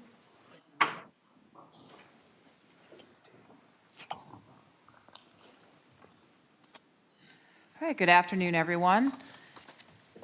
Welcome to this session of oral arguments for the Iowa Court of Appeals. I am Judge Chikelli, and I am privileged to be here presiding with my colleagues, Judges Bullard and Langholz. This afternoon, we'll be hearing 3 cases. The first case is case number 24-2072, En Re Marriage of Humphrey, Jennifer Angela Humphrey, appellant, and Mark Allen Humphrey, appellee. Arguing for the appellant is Kimberly Baer, and arguing for the appellee is Richard Bartolome. Ms. Baer, are you ready to proceed? All right, whenever you're ready, counsel. Counsel. My name is Kimberly Baer. I am here on behalf of the appellant, Jennifer Humphrey. This is an appeal of a dissolution action following a 3-day trial in September of 2024. The issues on appeal are custody, parenting time, income, spousal support, property and debts, and attorney fees, basically everything. I did not represent Ms. Humphrey at the trial court level. I wanted to first address with the court the custody issue, since that is the issue that means the most to my client. Mark and Jennifer had been married for 20 years at the time of the trial. They had 2 minor children at the time of the trial, their daughter BLH, who is now 13, and their son TJH, who is now 11. The parties also had a daughter who had been at home, ZBH. She was at home until the fall of 2024 when she turned 18 and left for college. Jennifer had a child from a previous marriage, John Humphrey, that had been out of the house for some time. He was an adult. This is a marriage that was turbulent, and it ended abruptly after Jennifer damaged her own car and Mark had her arrested. Neither Mark nor the children were present when she damaged the car. Prior to that particular incident, there's no history of the police involvement or DHS involvement. More importantly, in this particular case, the trial court did not make a finding that there was a history of domestic abuse. But there was a no contact order. The parties continued to communicate using a parenting app. Despite the no contact order, the testimony at trial was that Mark often spoke to Jennifer, and he even went to her house on several occasions, either dropping things off for the children, and in one particular instance, he went to the home to see the inside of her house, and also she wanted to show off how she had decorated the children's bedrooms. Although the triggering event for this divorce was dramatic, it should not detract from all the evidence provided at trial that supports an award of shared care. With regard to the supporting factors of shared care, if we look at the parties' age, at the time of trial, Jennifer was 50, Mark was 71. With regard to proximity, they both lived in Earlham, and in fact, Jennifer has a home within walking distance of the children's schools. Both had full-time jobs. With regard to the history of caretaking, both parties testified at trial that they had let their nanny go in 2015, and Jennifer stopped working to be a stay-at-home mother to their minor children.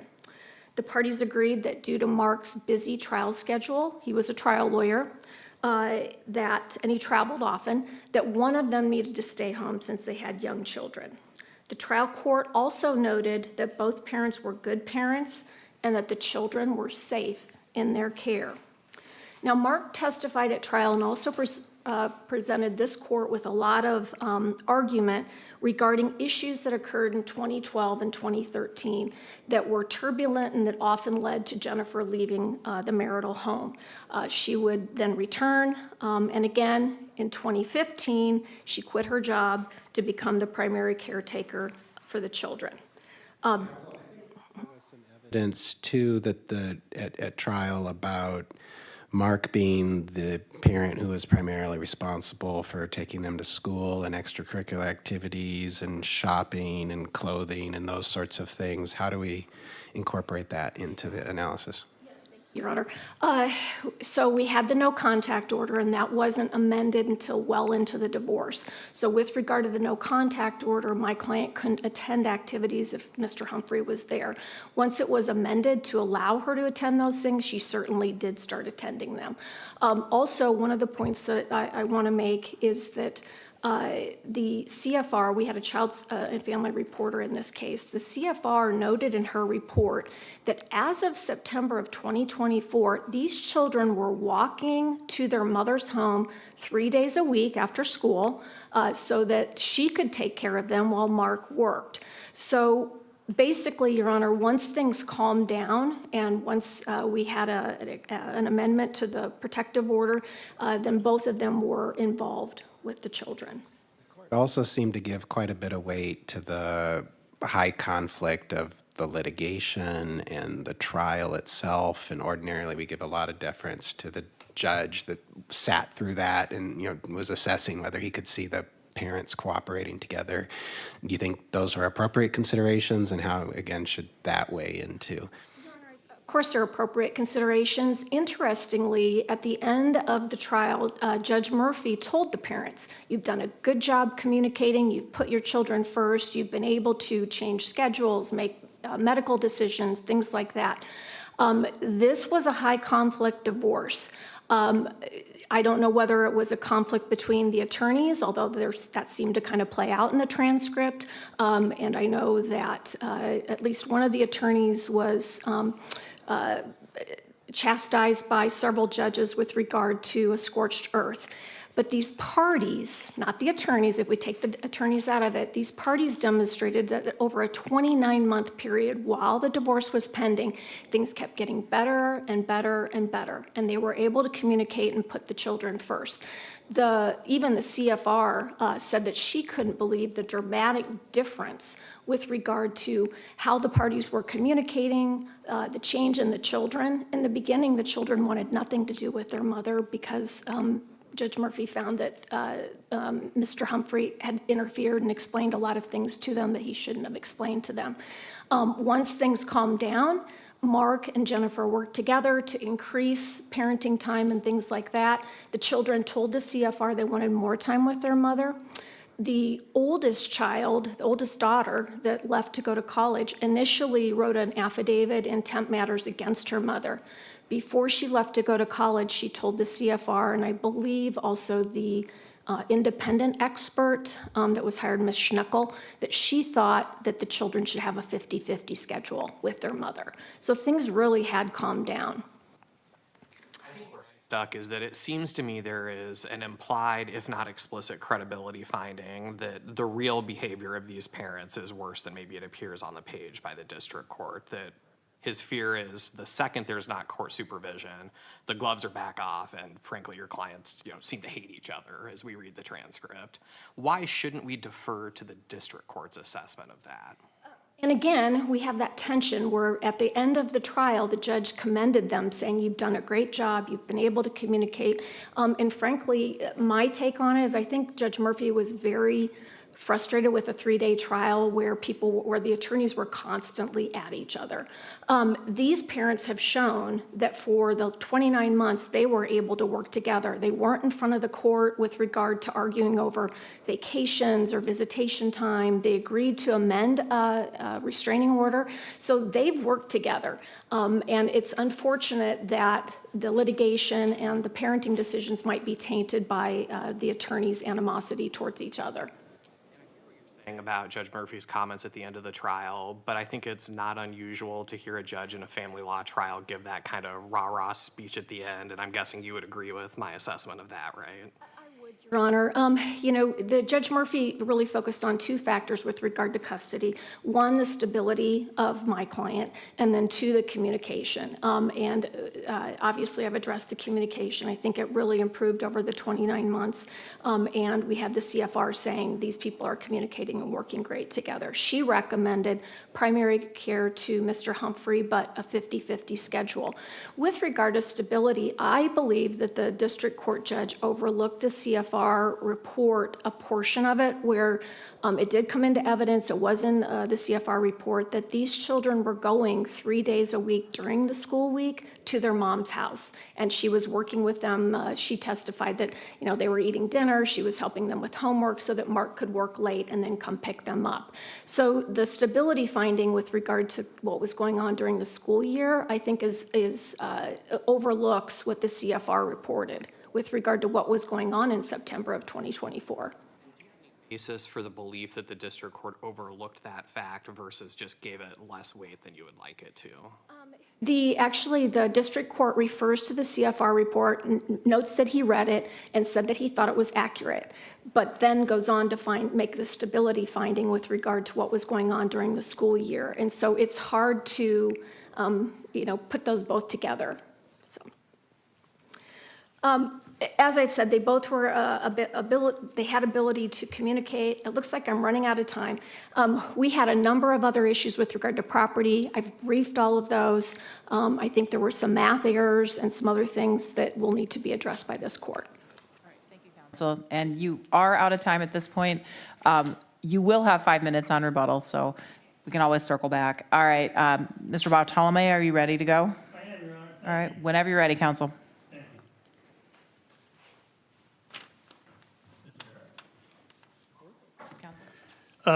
Some of you may know me, Rich Bartlome. I've been here once or twice. Last time I was here, I said I probably would never be back. I was wrong. I want to go to the custody issues that were discussed by counsel for the petitioner. This is an interesting case in many ways because, one, credibility was the primary deciding factor in this case. I've briefed the number of times and the number of different ways in which the district court found that the evidence didn't support what Ms. Humphrey was saying or that she was simply not credible. So that's the overlying factor in the court's determination. With regard to my client, there was some remark about him taking a scorched earth approach. He didn't handle the case, I did. And the other thing of it is, I've never been presented with a case in all my career with this level of conduct by Ms. Humphrey. And we, in our brief, set forth each and every time. One, did she have a history of violence towards Mr. Humphrey? This wasn't an isolated case. I have invited the court to read John Humphrey, who is not my client's biological child, his affidavit. He was an adult. The judge commented that he didn't appreciate having him involved. Unfortunately, he's the eyewitness who grew up through this. And I urge you to read it because it is the only contemporaneous and accurate evidence of what went on in the home. Why is this important? Ms. Humphrey had 28 months to produce witnesses to all the things she claimed that she did with the children, how they interacted with her. She presented not one single independent witness, not one. She didn't even present the one she presented in the temporary hearing. Furthermore, when you talk about credibility, as this court knows, in this particular instance, it starts with a false affidavit. She forged a man's signature and filed a false affidavit claiming this individual thought she should have primary care. At the end of the hearing, Judge Murphy looked at her and said, I want to tell you, if I had had this, I would have filed a contempt and you likely would have done 30 days in jail. The history of this case is Ms. Humphrey has a series of discovery deficiencies, which we urge the court to understand. We could never get production of documents. We actually put in an exhibit of the few documents she presented. She was ordered 2 or 3 times to produce things. She never did. She didn't sign her interrogatories till a year or two later. We got responses where they were handwritten by Ms. Humphrey, not even typed. And I want to point out, we had depositions. The first deposition was prior to the temporary hearing. She terminated that, or her lawyer did. The second one, she didn't appear. And the third one, she left after, I think, 6 minutes. She didn't physically appear. So the difficulties in this case, which clearly frustrated the court, because the court said, your failure, your deficiencies in discovery hurt you financially. They also hurt your credibility with the court. Now, the interesting thing about this case, as I see it, because of course I tried it, the interesting thing about this case is if you look at the history of this case, there is not one single bit of evidence, certainly not any independent evidence, that Mr. Humphrey was ever abusive to her, that he was ever even emotionally abusive. Yet there's a footnote that says, well, perhaps he was emotionally abusive. Mark Humphrey did nothing to preclude his children from seeing her. He did everything he could to resurrect their relationship with their mother. When you look at John's affidavit, when you look at his testimony, her absences from the home, her relationships with other men, the things that she did demonstrate clearly she was not under the approximation theory, the primary caretaker, and she had really examples of very unstable conduct, rages, taking off in the middle of the night, taking off without telling anybody where she was. And my client, frankly, didn't file the divorce even after she threatened to kill him in the act of beating up the car. And the point of that is, the court says, well, he was angry with her. He wasn't angry. Mark Humphrey was in love with her. He wasn't filing a dissolution. She filed the dissolution. And he said, literally on the stand, my mistake was I loved her too much. Counsel, I'd like to get your thoughts on a couple of the financial arguments that are made. Starting with the valuation of the family home, and Ms. Baer makes the argument that, the court seems to have adopted your client's affidavit valuation at, $513,000, but the amount, and said that was from the Dallas County Assessor's Office, but the exhibit from the Dallas County Assessor's Office shows a higher amount of $715,000. What's your response to that argument? Look a little closer at it, it's two pieces of property. First of all, there's a valuation of the land, and then there's a valuation of the house. Both sides put in the same assessment. Both sides had the same amount. It's a little over $700,000. Both sides, I think their exhibit was 30, our exhibit was 21A and 21B. So there was no question on it, and the court specifically found, due to her deficiencies in her discovery and credibility issues, he was accepting Mark's value, but also incidentally, they're identical. They're both like $729,000. I don't think, there were two pieces of property, but, there was a separate valuation of, a little less than $300,000, if I recall correctly, for the undeveloped land, property. But then the house, also had land with it, was shown as a value of, $700,000. So as I understand her argument, you were just taking the house itself and not the land on which the house. It's the house and the land. They're both in the assessment. The other one was $37,000 for the alfalfa fields. So all of that evidence was before the court, and the court said, I have to accept the values. Please note, in 28 months, they never presented or developed any evidence of any different value. So there's no mathematical error. There isn't. You just have to look a little closer. Point I'd like to get your response to, is the money that's in escrow for the payment, the unpaid taxes, and I'm not sure how I read the decree, whether the court, considered that a part of the marital pot for division or not. But doesn't it have to be a part of the pot, or do you think the court considered it, and should it be considered? I do think the court considered the evidence. I think the court also recognized you can count it or not, but when you're down $2.6 million, it doesn't really matter because the IRS and the state of Iowa are super creditors. Secondly, the bank had liens by judgment liens. They also had UCC filings where they had a security interest in everything that Mr. Humphrey owned. So the point really was there's no mathematical error. If you're going to, and let me make it simpler, if it had been paid when it was supposed to be paid, it wouldn't be there to be divided anyway. And that's the simple fact of it. There's no rebuttal to that. The point too also is if you're that far upside down, if you remember Mr. Crotty's testimony, he considered, he had an amended answer. He said, flatly, the law firm has no value. And it has no value without Mark. But also, he went through the numbers. He said negative value on the law firm, negative value on the estate. And that's what we need to understand here. When you're upside down, you're upside down. Plus, Mr. Humphrey was required to pay everything. You get the land, but you pay everything. You pay all the judgments with Iowa State Bank. You pay all the taxes except the taxes on her income from gambling.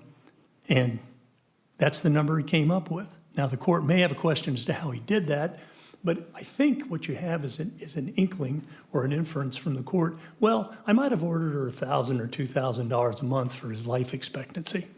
Well, that's basically what the $170,000 is. But he did it as a property division so that it'd be non-taxable. And there wouldn't be any amendment. I mean, there's no modification. So the court did take it into consideration, understood it very well. I think the court did a very good job with its mathematical analysis, but there are no errors because the court said, I have to accept Mark Humphrey's valuations and identical. They were identical because they put in the same assessments. I see you're out of time, counsel. Thank you. Thank you very much.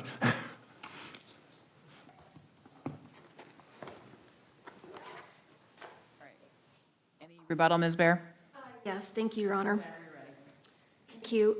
With regard to credibility issues, unfortunately, this is a different case in that Judge Murphy found that neither party was credible. He also completely discounted John Humphrey's testimony because of the hatred that John clearly had against his mother, and so he gave that no credence whatsoever.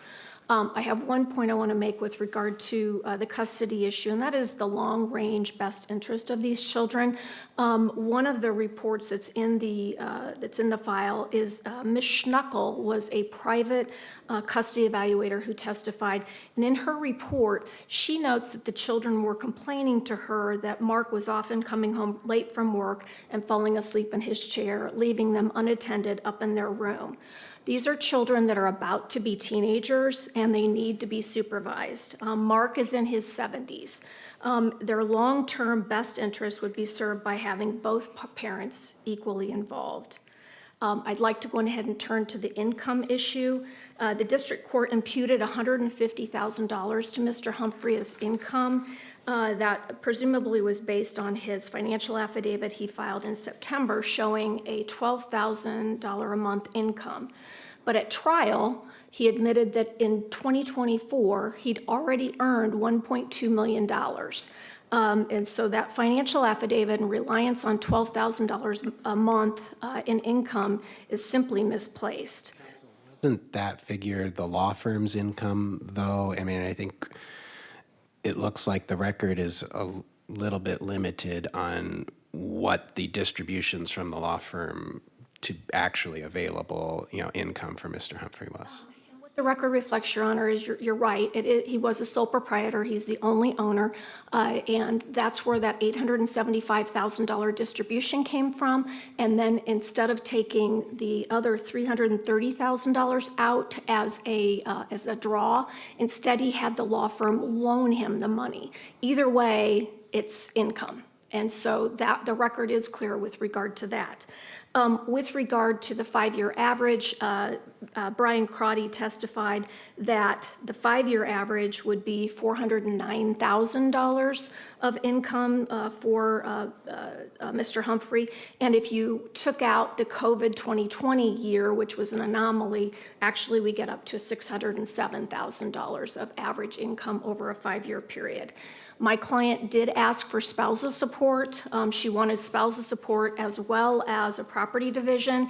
The trial court did not award her any spousal support. Instead, he gave her a property settlement of $170,000. And it's our position that once proper valuations are given to the property and the offsets of the $875,000, as well as some of the other math errors that we had, that there would be a property division that she would be owed, as well as spousal support. With regard to the property values, I do want to go on ahead and just turn to the fact that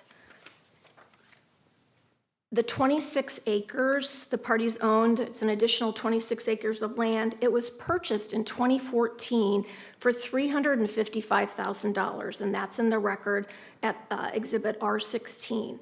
Mark valued it at the time of trial in 2024 at $249,000. The low value that Mark submitted is completely contrary to an earlier financial affidavit that he submitted to the court, where he conservatively valued it at $1.5 million.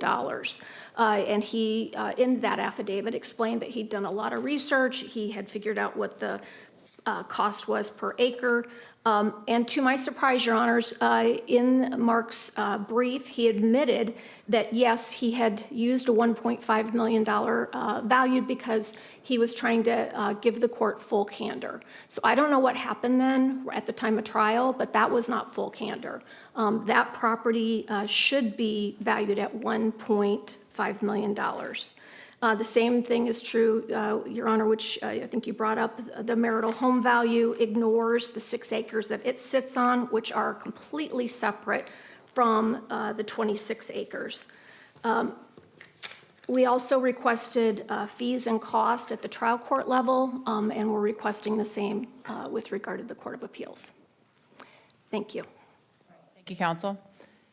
And thank you both for your arguments as well as for your briefing in this case. We will consider this matter as submitted, and we will have a ruling out as soon as we are able. That will conclude this case, and we will move on to the next case. Thank you.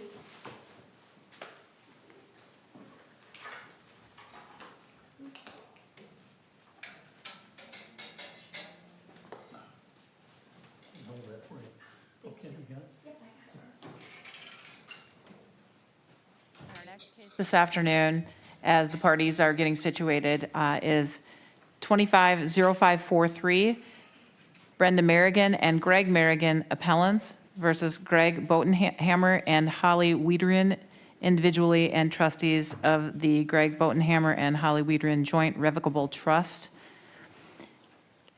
Counsel for the appellant that will be arguing today is Billy Mallory.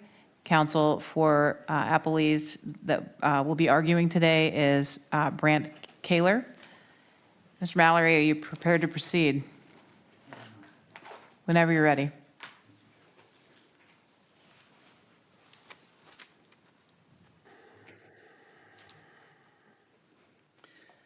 Thank you, Mayor. Please, the court. Counsel. My name is Billy Mallory, and I represent Greg and Brenda Merrigan. The district court's ruling in this case should be overturned for 3 fundamental reasons. First, the district court's judgment prevented a jury from hearing the very kind of evidence that Iowa law allows. Second, the district court judgment used sanctions and a no-fault mistrial to lock in a case procedural posture that was unfair. And third, the district court's judgment granting summary judgment, despite the fact that there were genuine issues of material fact. I wanted to start with the mistrial issue because it seems the district court did everything it could to basically preserve the status quo rather than hold the mistrial against anybody. Why wasn't that the right approach? Even if that approach was proper. The district court said it was going to maintain the status quo, but then altered the status quo. We were there on the morning of the second day of trial, and we had that medical incident which required the mistrial. And if the status quo would have said, well, we're going to get ready for trial and just have another trial.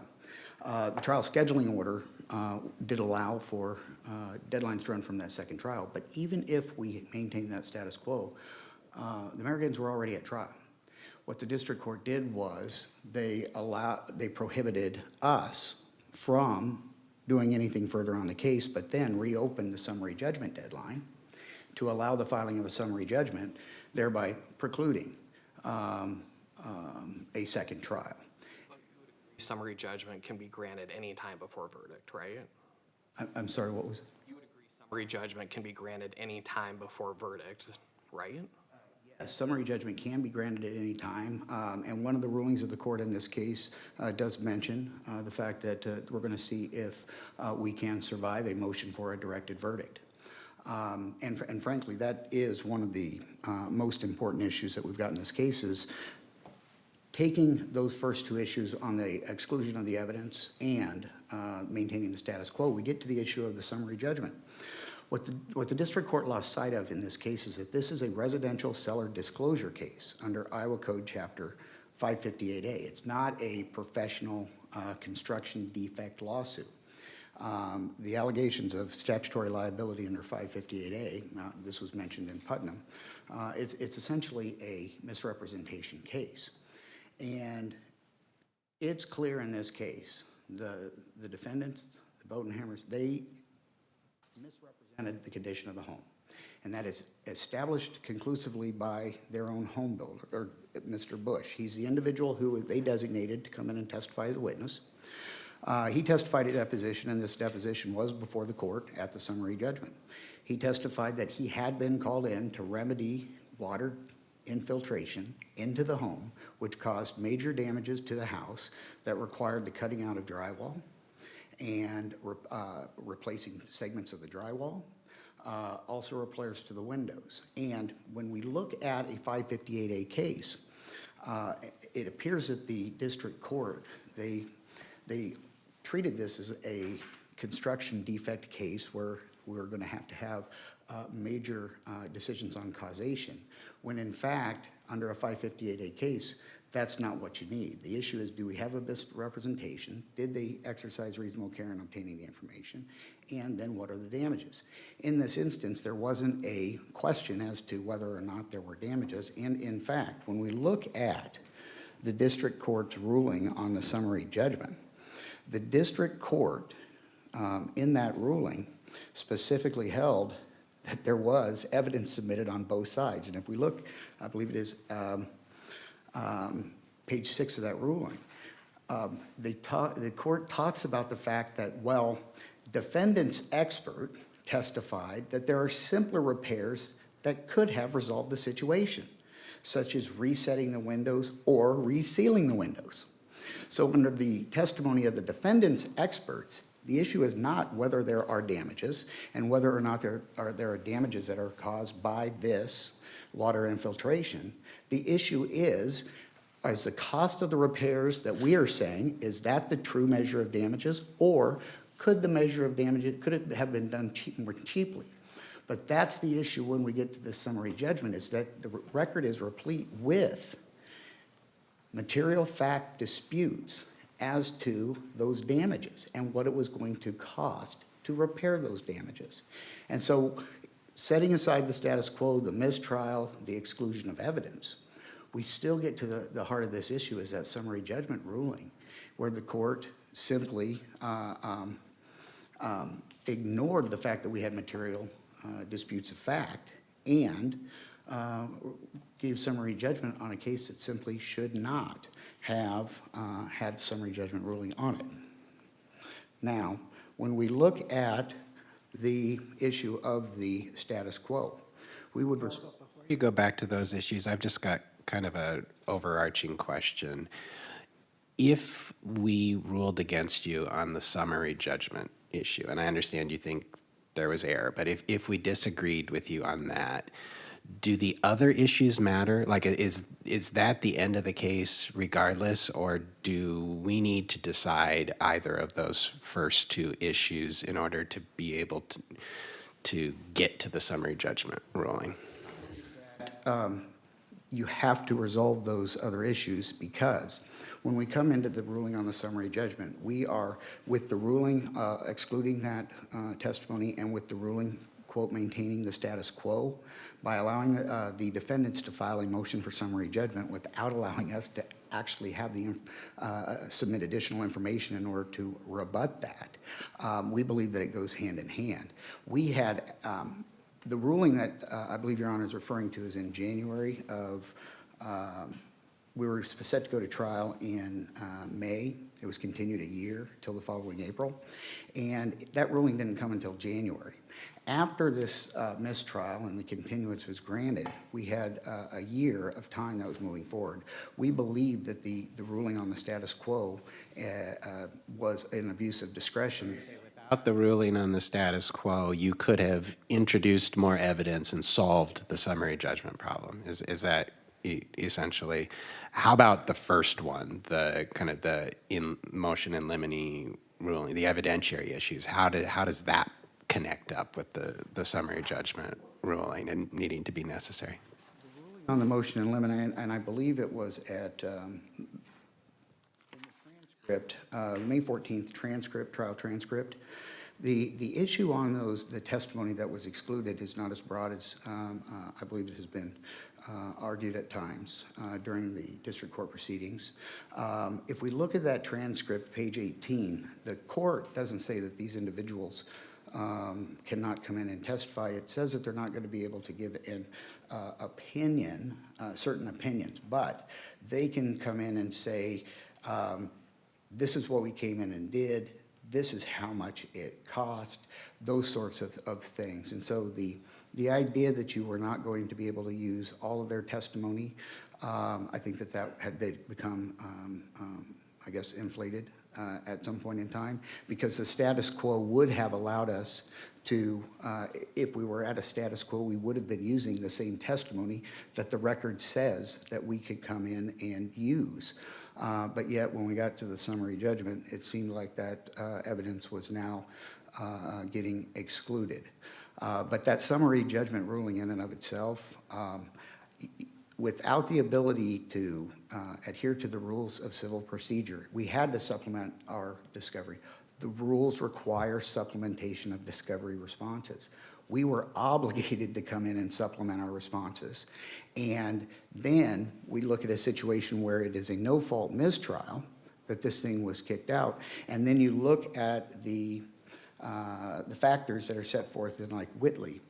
We look at the reason for the delay, whether or not the importance of the evidence, prejudice, and whether a continuance cures any prejudice. By saying that, we are abandoning the requirements of Whitley just because of a medical emergency.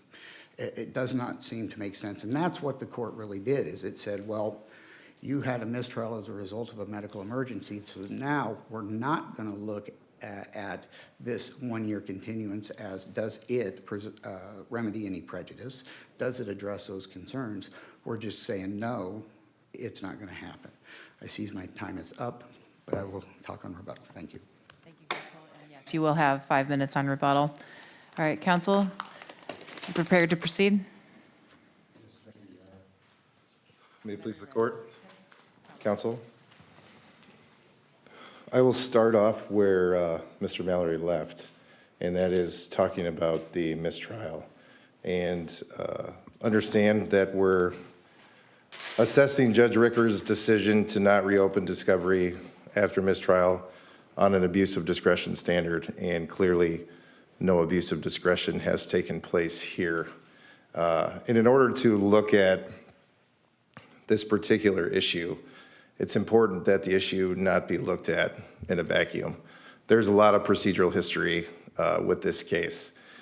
In fact, the plaintiffs initially filed a separate lawsuit against my clients arising out of the exact same facts, asserting the exact same claims. And in that matter, through discovery in the case, the plaintiffs sent an expert witness designation that had a number of non-retained subcontractors and tradespeople designated as experts. And in that case, Judge McCall ultimately struck those expert designations because they did not comply with Iowa Rule of Civil Procedure 1.500 sub 2 sub C, which requires for even non-retained experts that the disclosing party give a summary of the facts and opinions to which the experts are expected to testify. And then after that motion to strike was granted, plaintiffs dismissed that case without prejudice and refiled this one. And as the court is aware from having read the briefs and reviewed the record, the second time around, we again had expert designation problems. First, plaintiffs designated the contractor at the home, Josh Patterson, as an expert witness, and they provided a written report from Mr. Patterson and seemed, at least on its face, to have complied with their expert witness obligations. Then I go to take Mr. Patterson's deposition, only to find out that he didn't write the expert report, that he didn't agree with the opinions in the expert report, and by his own testimony that he isn't even qualified to render half the opinions that were contained in the expert report. After that happened, we then again, in the second case, moved to strike plaintiff's expert witness designations. Judge Rickers correctly struck Mr. Patterson from testifying, and also at the same time noted in his ruling on the motions to strike that the subcontractors and tradespeople that were non-retained experts were not allowed to give any expert testimony as to time of onset, origin, or causation of the damages. And it's important to keep in mind that at the time that the motion to strike the expert witnesses was granted by Judge Rickers, we were already past the summary judgment deadline. I even specifically requested permission from the court to file a late summary judgment motion on the very issue that summary judgment was granted later on, and simply that's because plaintiffs cannot meet their burden of proving causation and damages without expert witnesses. And Judge Rickers at the time said, essentially, we're too close to trial, we're not going to be able to do that. I will take that issue up on directed verdict. As the court is aware, mistrial was granted after the very first day of trial, prior to the point in time at which we would have gotten to the directed verdict stage. So from the standpoint of maintaining the status quo, Judge Rickers did maintain the status quo. He had that legal issue that was presented to him later on summary judgment in front of him. As Judge Bowler correctly noted, summary judgment can be granted at any point in time. And Judge Rickers smartly agreed to address that legal issue on summary judgment prior to having another trial. I mean, if you think about it, for purposes of judicial efficiency and in the interest of saving time and money for the parties involved, it only made sense for Judge Rickers to address that motion, that legal issue on summary judgment prior to trial. Otherwise, we would have had to go through again all of the pretrial filings, all of the pretrial hearings, and then we would have had to get halfway through the case. We would have had to let the plaintiffs put on their case in chief before we even got to the time of directed verdict. So there is no question in my mind that Judge Rickers absolutely exercised appropriate discretion in holding the status quo after the mistrial was granted. I have a quick question with regard to the summary judgment issue on, if I'm remembering correctly, counsel had argued heavily with regard to the Putnam case. And why should we not consider that? Your Honor, the Putnam case toward the end specifically says that the Supreme Court is not in any way ruling on the issue of whether or not expert testimony is required for causation and damages, because they actually found that regardless of how they would rule on that question, that the plaintiff in that case had provided a letter and a report from the contractor that they used prior to the case being filed. So the Supreme Court said it doesn't matter what our ruling is on that issue because we're going to find that the plaintiff met their burden of disclosing the appropriate expert testimony regardless. Thank you. Yeah, no problem. Ask you the same question Judge Langholtz asked your opponent, which is, do we need to resolve all of the issues in the way we dispose of this appeal, or does resolving the summary judgment question take care of the discovery stuff? I mean, certainly if you dismiss the case on summary judgment, the case is over. And at that point in time, the complaints about the motions in limine ruling and Judge Ricker's decision to maintain status quo following the mistrial become moot. Think of your opponent's argument that the discovery rulings, including the discovery sanction, handicap, for lack of a better word, what he could put on in response to your summary judgment motion. I mean, that is certainly correct, Your Honor. By Judge Ricker's maintaining the status quo, plaintiffs were not given a third opportunity that they didn't deserve, but they were not given a third opportunity to try and fix their expert witness woes. Regardless, Your Honor, I think that if the court dismisses the case on summary judgment, certainly the other arguments are moot. And another thing to consider is the ability of plaintiffs to or not fix the discovery issue. I mean, I would argue that has not even been properly preserved before this court. There was no offer of proof made. There was no Rule 1.904 motion filed by the plaintiff where they asked the district court to consider this alleged unidentified discovery supplement that they were going to make. And from that instance, I feel that error has not been preserved, and it would not be appropriate for the court to consider that at this juncture anyway.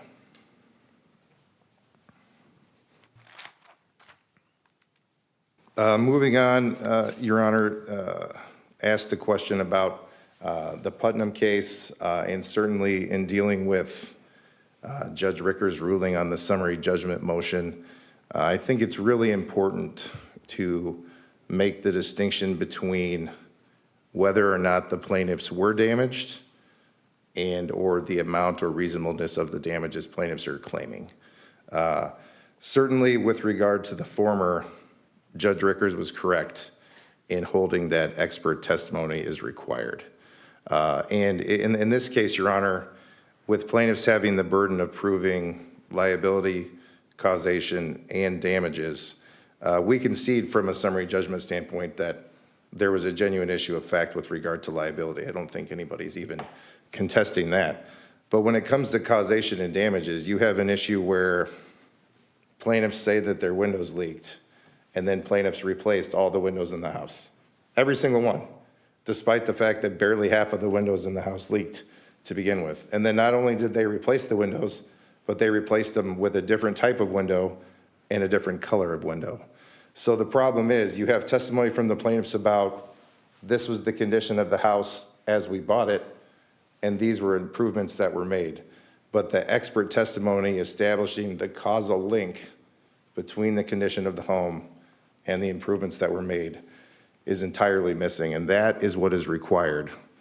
The plaintiffs are unable to meet the burden of proving that they have been damaged. We're not talking about the reasonableness of the damages, the cost of the damages.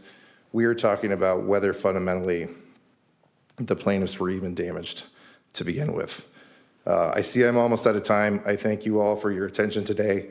And on behalf of the defendants' appellees, we would ask that Judge Ricker's rulings be affirmed in their entirety. Thank you. All right, Mr. Mallory, are you prepared for rebuttal? Whenever you're ready. I would start with the Putnam case on the rebuttal because in that case, we were looking at a 558A case. And as counsel had just referenced, one of the things that we are looking at is liability, causation, and damages. In the Putnam case, they specifically state when we are looking at a 558A case, whether or not there was a misrepresentation that is within a layperson's ability to decide. In this instance, the disclosure said, we don't have, and we've never, water leaks, and we've never made any repairs of water leaks. Timing of the alleged water leak, isn't that important to a 558A claim? And isn't that part of what Judge Rickers was saying an expert is needed for? Yes, timing is important. I did not read Judge Rickers' opinion too.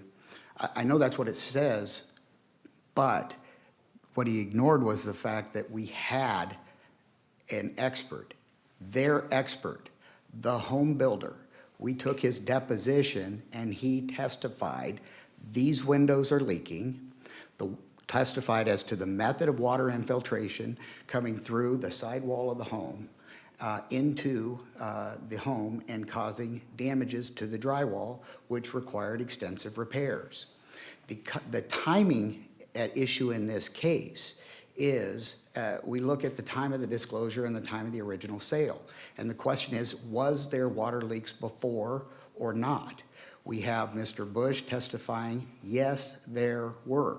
We had individuals that were designated to be fact witnesses come in and testify related to their being in the home. One was a pest, an individual who was treating bugs. He had was coming in to testify that there he observed water in the basement before the sale. And so timing is important.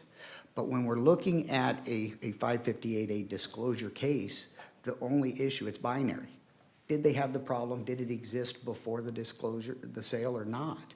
And in this instance, the question is clearly, yes, it did, and they failed to disclose it. Secondly, with regards to the damages issue,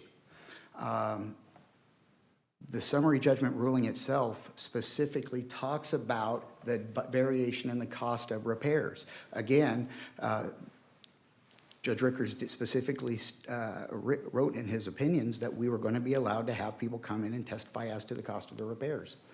We were going to use Mr. Bush. He was going to come in and say, well, I could have did the repairs for a lower amount. Or, as counsel had just argued, well, you didn't need to replace all of these windows. You only need to replace some of these windows. But that's not the purpose of a summary judgment. That's the purpose of a jury.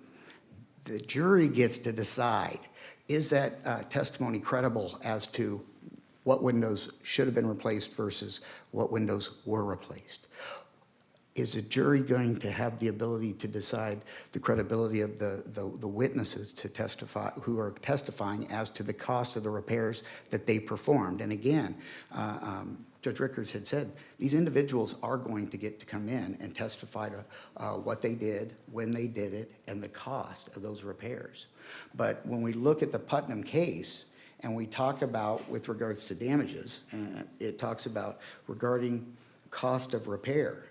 Quote, a witness is allowed to give a lay opinion if the testimony is based upon the witness's own perception, helpful to determining a fact issue, and a fact in issue, and not based upon scientific, technical, or other specialized knowledge within the scope of 5.702. This testimony is, we have the envelope of a house. The purpose is to keep the outside out and the inside in. We have water running through the walls of the home and causing damage to the inside. It is not within it's not outside of the scope of a layperson to understand when the outside of the home shouldn't be coming to the inside of the house. And so because we have these leaks that existed before the house was sold, we have established causation. And with regards to damages, we have the individuals that are going to testify, and the, as held in the Putnam case, the Merrigans can testify to their damages. We request that opinions be reversed and the Merrigans be entitled, get the jury trial that they're entitled to. Thank you. Thank you, counsel. And thank you both for your arguments and your briefing with regard to this case. We will consider this matter submitted, and we will have a ruling out as soon as we are able. And that will move us to our final case of this afternoon. It'll be case number 240249. State of Iowa appellee versus John Walter Spooner appellant.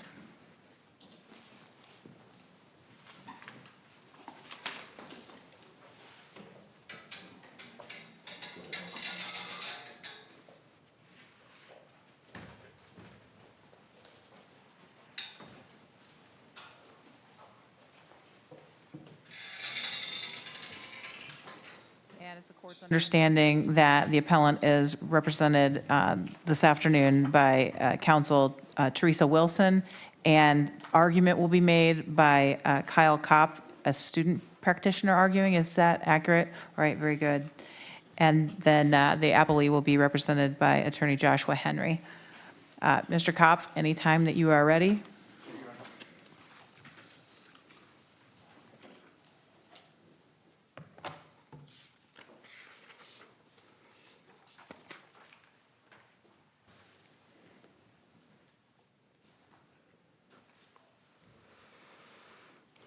May it please the court?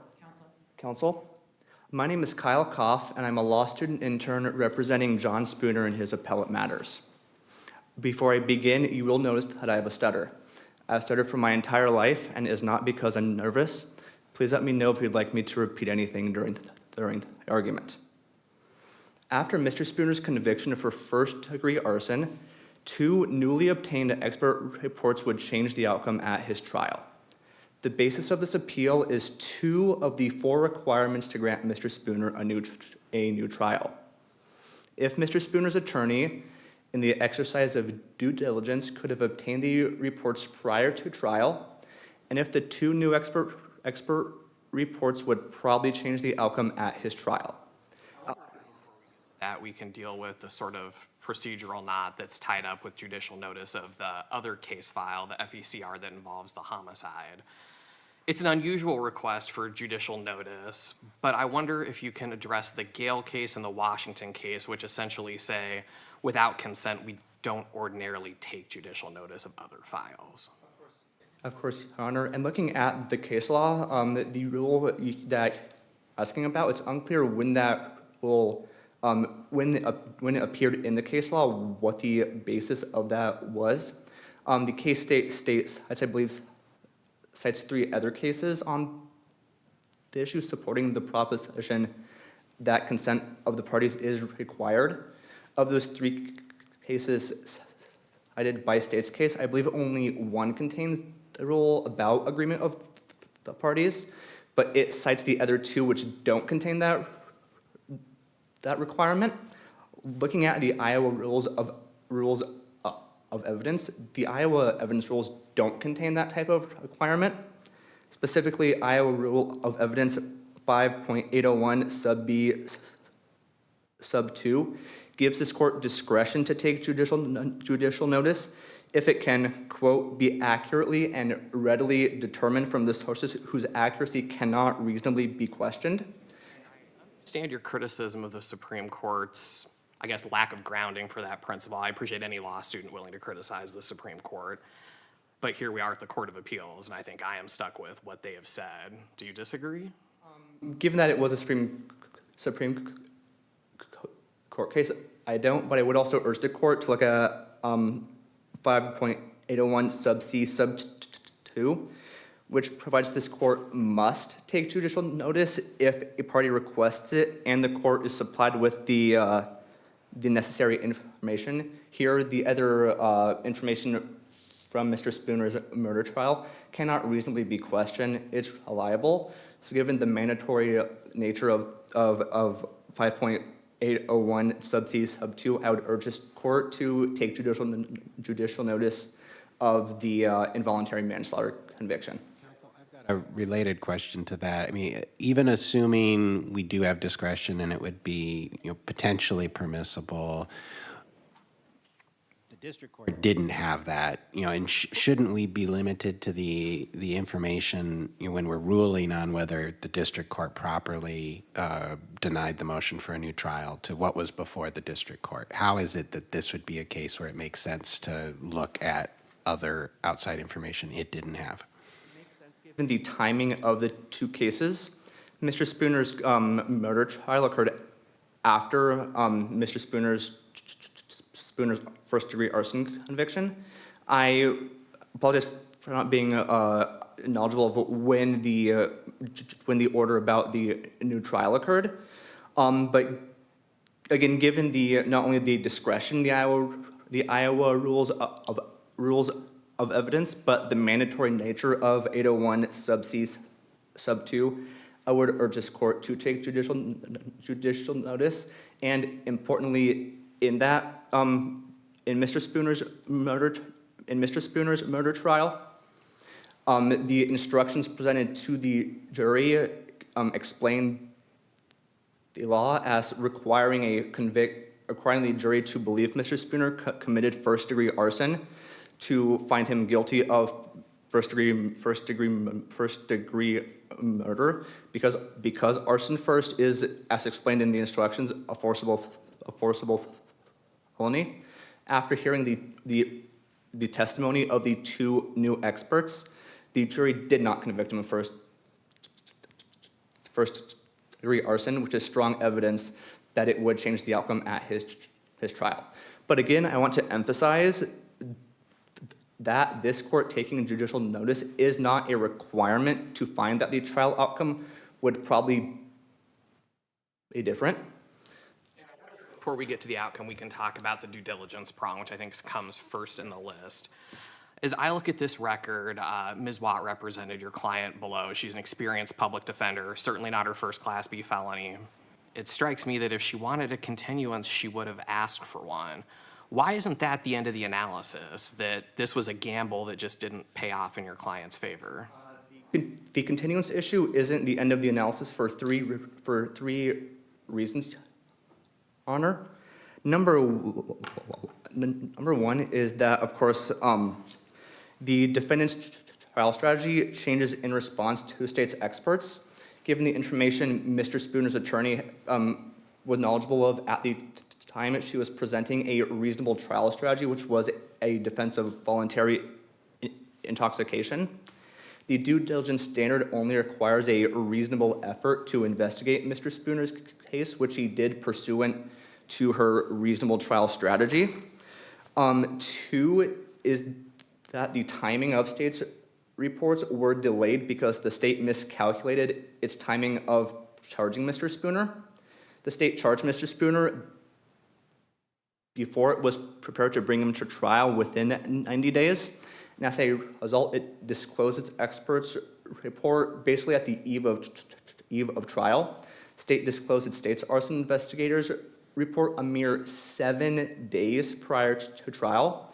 It was after the 10-day deadline for that type of disclosure.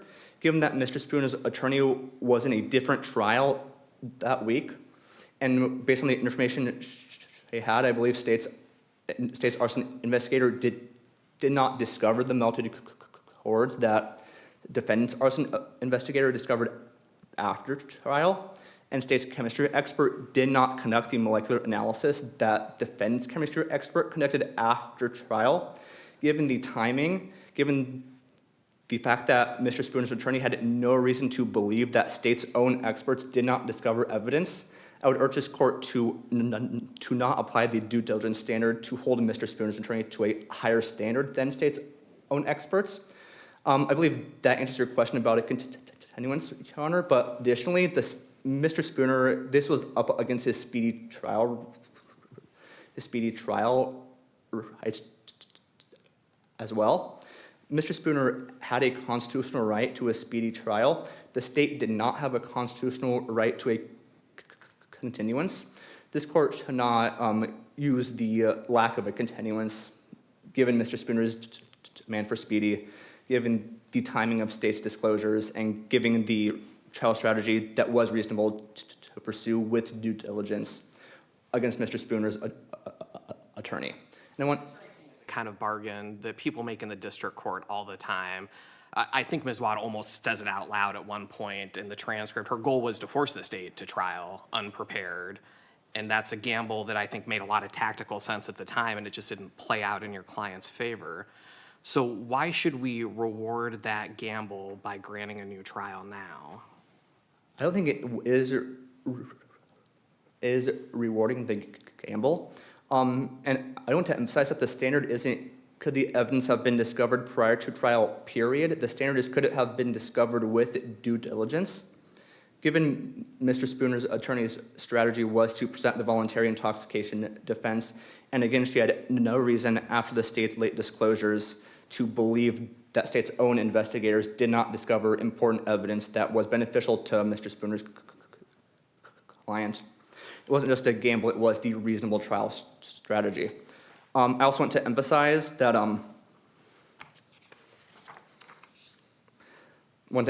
again the timing of the disclosures, given that Mr. Spooner's attorney pursued a reasonable trial strategy, investigated that reasonable trial strategy with due diligence. State also categorically argues that new expert opinions after trial are not new. If they only look at evidence from before trial, not only is that distinguishable, but it only goes to the timing requirement, which is not an issue on appeal. Time, Mr. Kopp, I will give you another 5 minutes on rebuttal. Mr. Henry, are you prepared to proceed? All right, whenever you're ready, counsel. Please, court. Counsel. I'll start with the judicial notice piece. The case law, Gale, Washington, they're crystal clear that judicial notice will not be taken on appeal absent an agreement of the parties. And I think that reason is based on what 5.201 requires. So 5.201 allows judicial notice of adjudicated facts that are not subject to any reasonable dispute. In this case, while the defendant highlights select filings in the homicide proceeding, what he's really asking for the court to notice is his position that his expert's testimony in the homicide case made a difference. That's not an adjudicated fact that can be judicially noticed. It's not something that's proper under 5.201, and that's one of the reasons why the state resists judicial notice, even though in reality it would probably be favorable for some of the considerations to be before the court. Another reason judicial notice would be inconsistent with the abuse of discretion standard of review. I think as Judge Langholz pointed out, this court cannot predicate a finding of an abuse of discretion on something that was not before the district court when it issued its ruling, much less something that had not happened when the district court issued its ruling. About that standard of review, because there's the 4 different prongs under the analysis. The case law sort of broadly speaks that the whole thing is reviewed for abuse of discretion. Are each of the prongs also individually reviewed for an abuse of discretion? The 4 prongs under the newly discovered evidence test. The case law I don't think really spells that out. In my mind, it's kind of a mix of substantial evidence / legal error with the overall decision being an abuse of discretion. So with the abuse of discretion overarching all of those questions, what we're looking for is whether the district court's decision to deny a new trial based on its consideration of all those required elements was unreasonable. Unreasonableness generally means in the new trial / mistrial contexts that the district court's decision is not supported by anything in the record. So my position is that we're looking at abuse of discretion based on all of the court's considerations. Now, importantly, that includes the court's credibility assessments, which this court defers to. Same logic applies to the court's conclusion regarding Mr. Spooner's trial tactics below. Basically that he made the gamble that Uranga and other cases talk about you can wait or you can go forward. Discretion standard applies to that question? Yeah, I think it's... For lack of a better word. And the reason I ask that is because obviously the district court did not interrogate the trial public defender about what exactly she was thinking and why she made the decisions. So there's some maybe inference drawing at work there. She makes some statements. You didn't really need to question her. She said it. It's clear from the record, and it's clear to me. She wanted to get this case. She wanted to catch the state unprepared. That would give her 2 shots. That would give Mr. Spooner 2 shots at fighting a murder 1 beat. She had, if she beats arson 1 in this case, no felony murder. Even if she loses, she still gets to go to a second trial and challenge murder one again. Brilliant, if you ask me. So she said that. She said, this is what I do. And I think Mr. Koff mentioned that her trial strategy changes with the information she has. Her trial strategy didn't change until the new trial motion. Of course, when you lose, yeah, your strategy is going to change. You're going to try to bootstrap in the new complaint that the state's experts' reports weren't timely. And I'll point out on that point that the correct remedy for that is either exclusion or a continuance on the front end, not a new trial on the back end. Sort of going back to judicial notice, I would also note that the defendant only requests the court to notice 3 select items: trial information, witness list, verdict. Like in State versus Washington, that does not give the court an entire picture of what happened in the homicide case. So circling back onto the newly discovered evidence, diligence, evidence probably would have changed the result of the proceeding. District court found neither satisfied. The district court was correct. So Uranga, earlier cases all require a showing that a reasonable effort was made to procure and present the supposedly new evidence. Here, the initial minutes of testimony way back in August that were filed along with the trial information disclosed the state's theory that Mr. Spooner poured gas on the porch, lit it on fire with the large blue lighter that he had. That was there. We didn't need the state's experts' opinions in hand to start to rebut that theory. The defense's decision to take a reactive rather than proactive approach to the defense is not due diligence.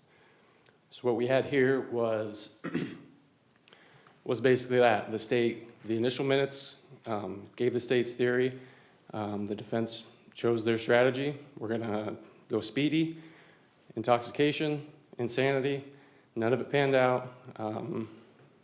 And I guess you don't get a do-over just because it didn't pan out. If we kind of look at the inverse situation, let's say he waived speedy, went with the expert defense, didn't pan out, and then he comes back and says, well, I should have taken speedy trial instead, so now I want a do-over to do that.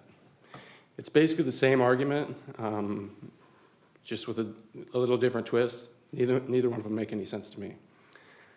Is this a different case if before trial, counsel had engaged with the experts and the experts had told her, we can't really form an opinion until we have some time to work with the state stuff? I suppose that would depend on whether after that the defense came in and said, well, we're going to need continuances or we want exclusion. Those are the remedies, not a new trial. Neither remedy was pursued in this case. So no dice on that. And the diligence requirement applies not only to the experts' opinions, it applies to the evidence underlying those opinions, as stated in all the persuasive authorities that I've provided to the court. Mr. Spooner, I think in his reply brief said, Sorry to stop you there. Can I ask about your persuasive authorities? Is there stuff on the other side, or is everybody pretty much in agreement on this point? I didn't find anything else on the other side. Granted, I didn't look very hard. So Job. I would refer to the court's wisdom on that point if you've done that research. Mine was not extensive on that point. So as I said, the diligence requirement applies to opinions underlying the evidence as well. Mr. Spooner on reply says something along the lines of, well, these melted wires were something that the state's expert didn't see, and this criminalist testing was incomplete.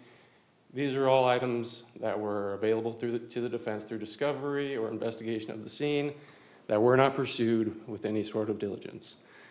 Moving on to whether the results of the proceeding would have been any different, State versus Campiano instructs that this element is not satisfied if a jury could still convict in light of the new evidence.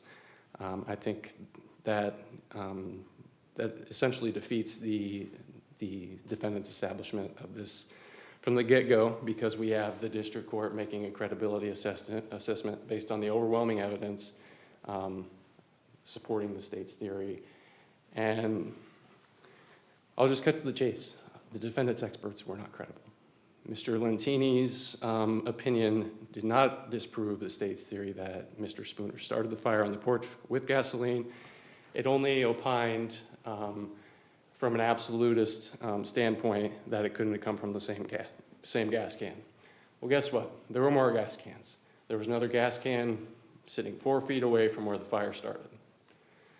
Mr. Carpenter's opinion made no sense.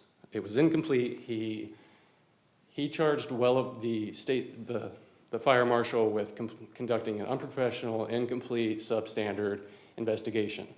But a review of Mr. Carpenter's report and his testimony tells us that he basically just walked into the living room, said, "This is the spot." It must have been either a cigarette or an electrical cord, but by the way, neither one of those hypotheses are supported by any evidence. He was wrong about the video evidence. The burn patterns and the wind direction and speed unequivocally defeated his opinion of the fire starting with the couch, jumping out the window, traveling south and around the front of the house. Turning to the blood tests, his theory with the carbon monoxide in Mr. Greider's blood requiring an underventilated fire on the inside of the house made no sense because Mr. Greider's blood had a lower level on the lower end of anyone who would die in any type of fire. I see my time has expired. I would simply ask that the court affirm the denial of the motion for new trial. Thank you. Thank you, counsel. Mr. Koff, you do have 5 minutes on rebuttal if you so choose. Whenever you're ready.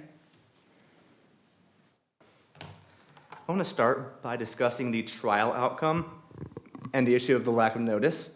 And the issue of judicial notice. While I still urge this court to take judicial notice based on the mandatory nature of the evidence, of the rules of evidence, I also want to emphasize that even if this court chooses not to take judicial notice of the lower conviction in Mr. Spooner's murder trial, that there is still sufficient evidence contained in this court's record to support the idea that the two new expert reports would probably change the outcome at trial. Specifically, in response to state's argument about there being multiple cans of gasoline, the state emphasized that one can over and over again at trials in their closing statement. They emphasized it because I think it rolled down the sidewalk from the porch while Mr. Spooner was on that porch. Because Mr. Lentini's conclusion based on the molecular analysis, which again state's chemistry expert did not conduct prior to trial, it would undermine the importance of that important piece of evidence that the state emphasized over and over again. If it wasn't important, why'd state emphasize it? As to the criminalist, I think her testimony was the reason she didn't do the test is because you're not allowed to, right? That is correct. I think it was that she didn't know to even conduct that test or hasn't heard of that type of test. Testimony wasn't that it was specifically prohibited by the instruction manual for the laboratory equipment? I have the citation here. 1 second. Ms. Yoka has never seen that type of testing. That's in the transcript for the hearing on a new trial on pages 49 to 50. For your convenience, that's docket number is D0231. But in addition, but going off of that, I do want to emphasize that on the strategy concerns this court has and that opposing counsel has, that the state is equally culpable in this regard because the state chose to charge the arson early or separately from the murder. And even in the early charging of the arson, the state charged Mr. Spooner too early. As a result, it disclosed the expert reports too late. This wasn't simply a case of Mr. Spooner's attorney having discovered this evidence after state's late disclosures and not requesting a continuance. State's own arson investigator did not discover the melted cords under the couch. In contrast to state's characterization of Mr. Carpenter walking into the living room saying it started here, state's arson investigator walked through the living room, didn't find the cords, and went outside and said it started here. Mr. Carpenter, defense's arson expert, discovered the new melted cords, and his conclusion that either those cords, a dropped cigarette, or a nearby electrical outlet started the fire is consistent with all of the evidence. For instance, Mr. Carpenter explained that the toxicology report from the deceased homeowner was not in the norm for an outdoor underventilated fire because of the way the yield curve works with carbon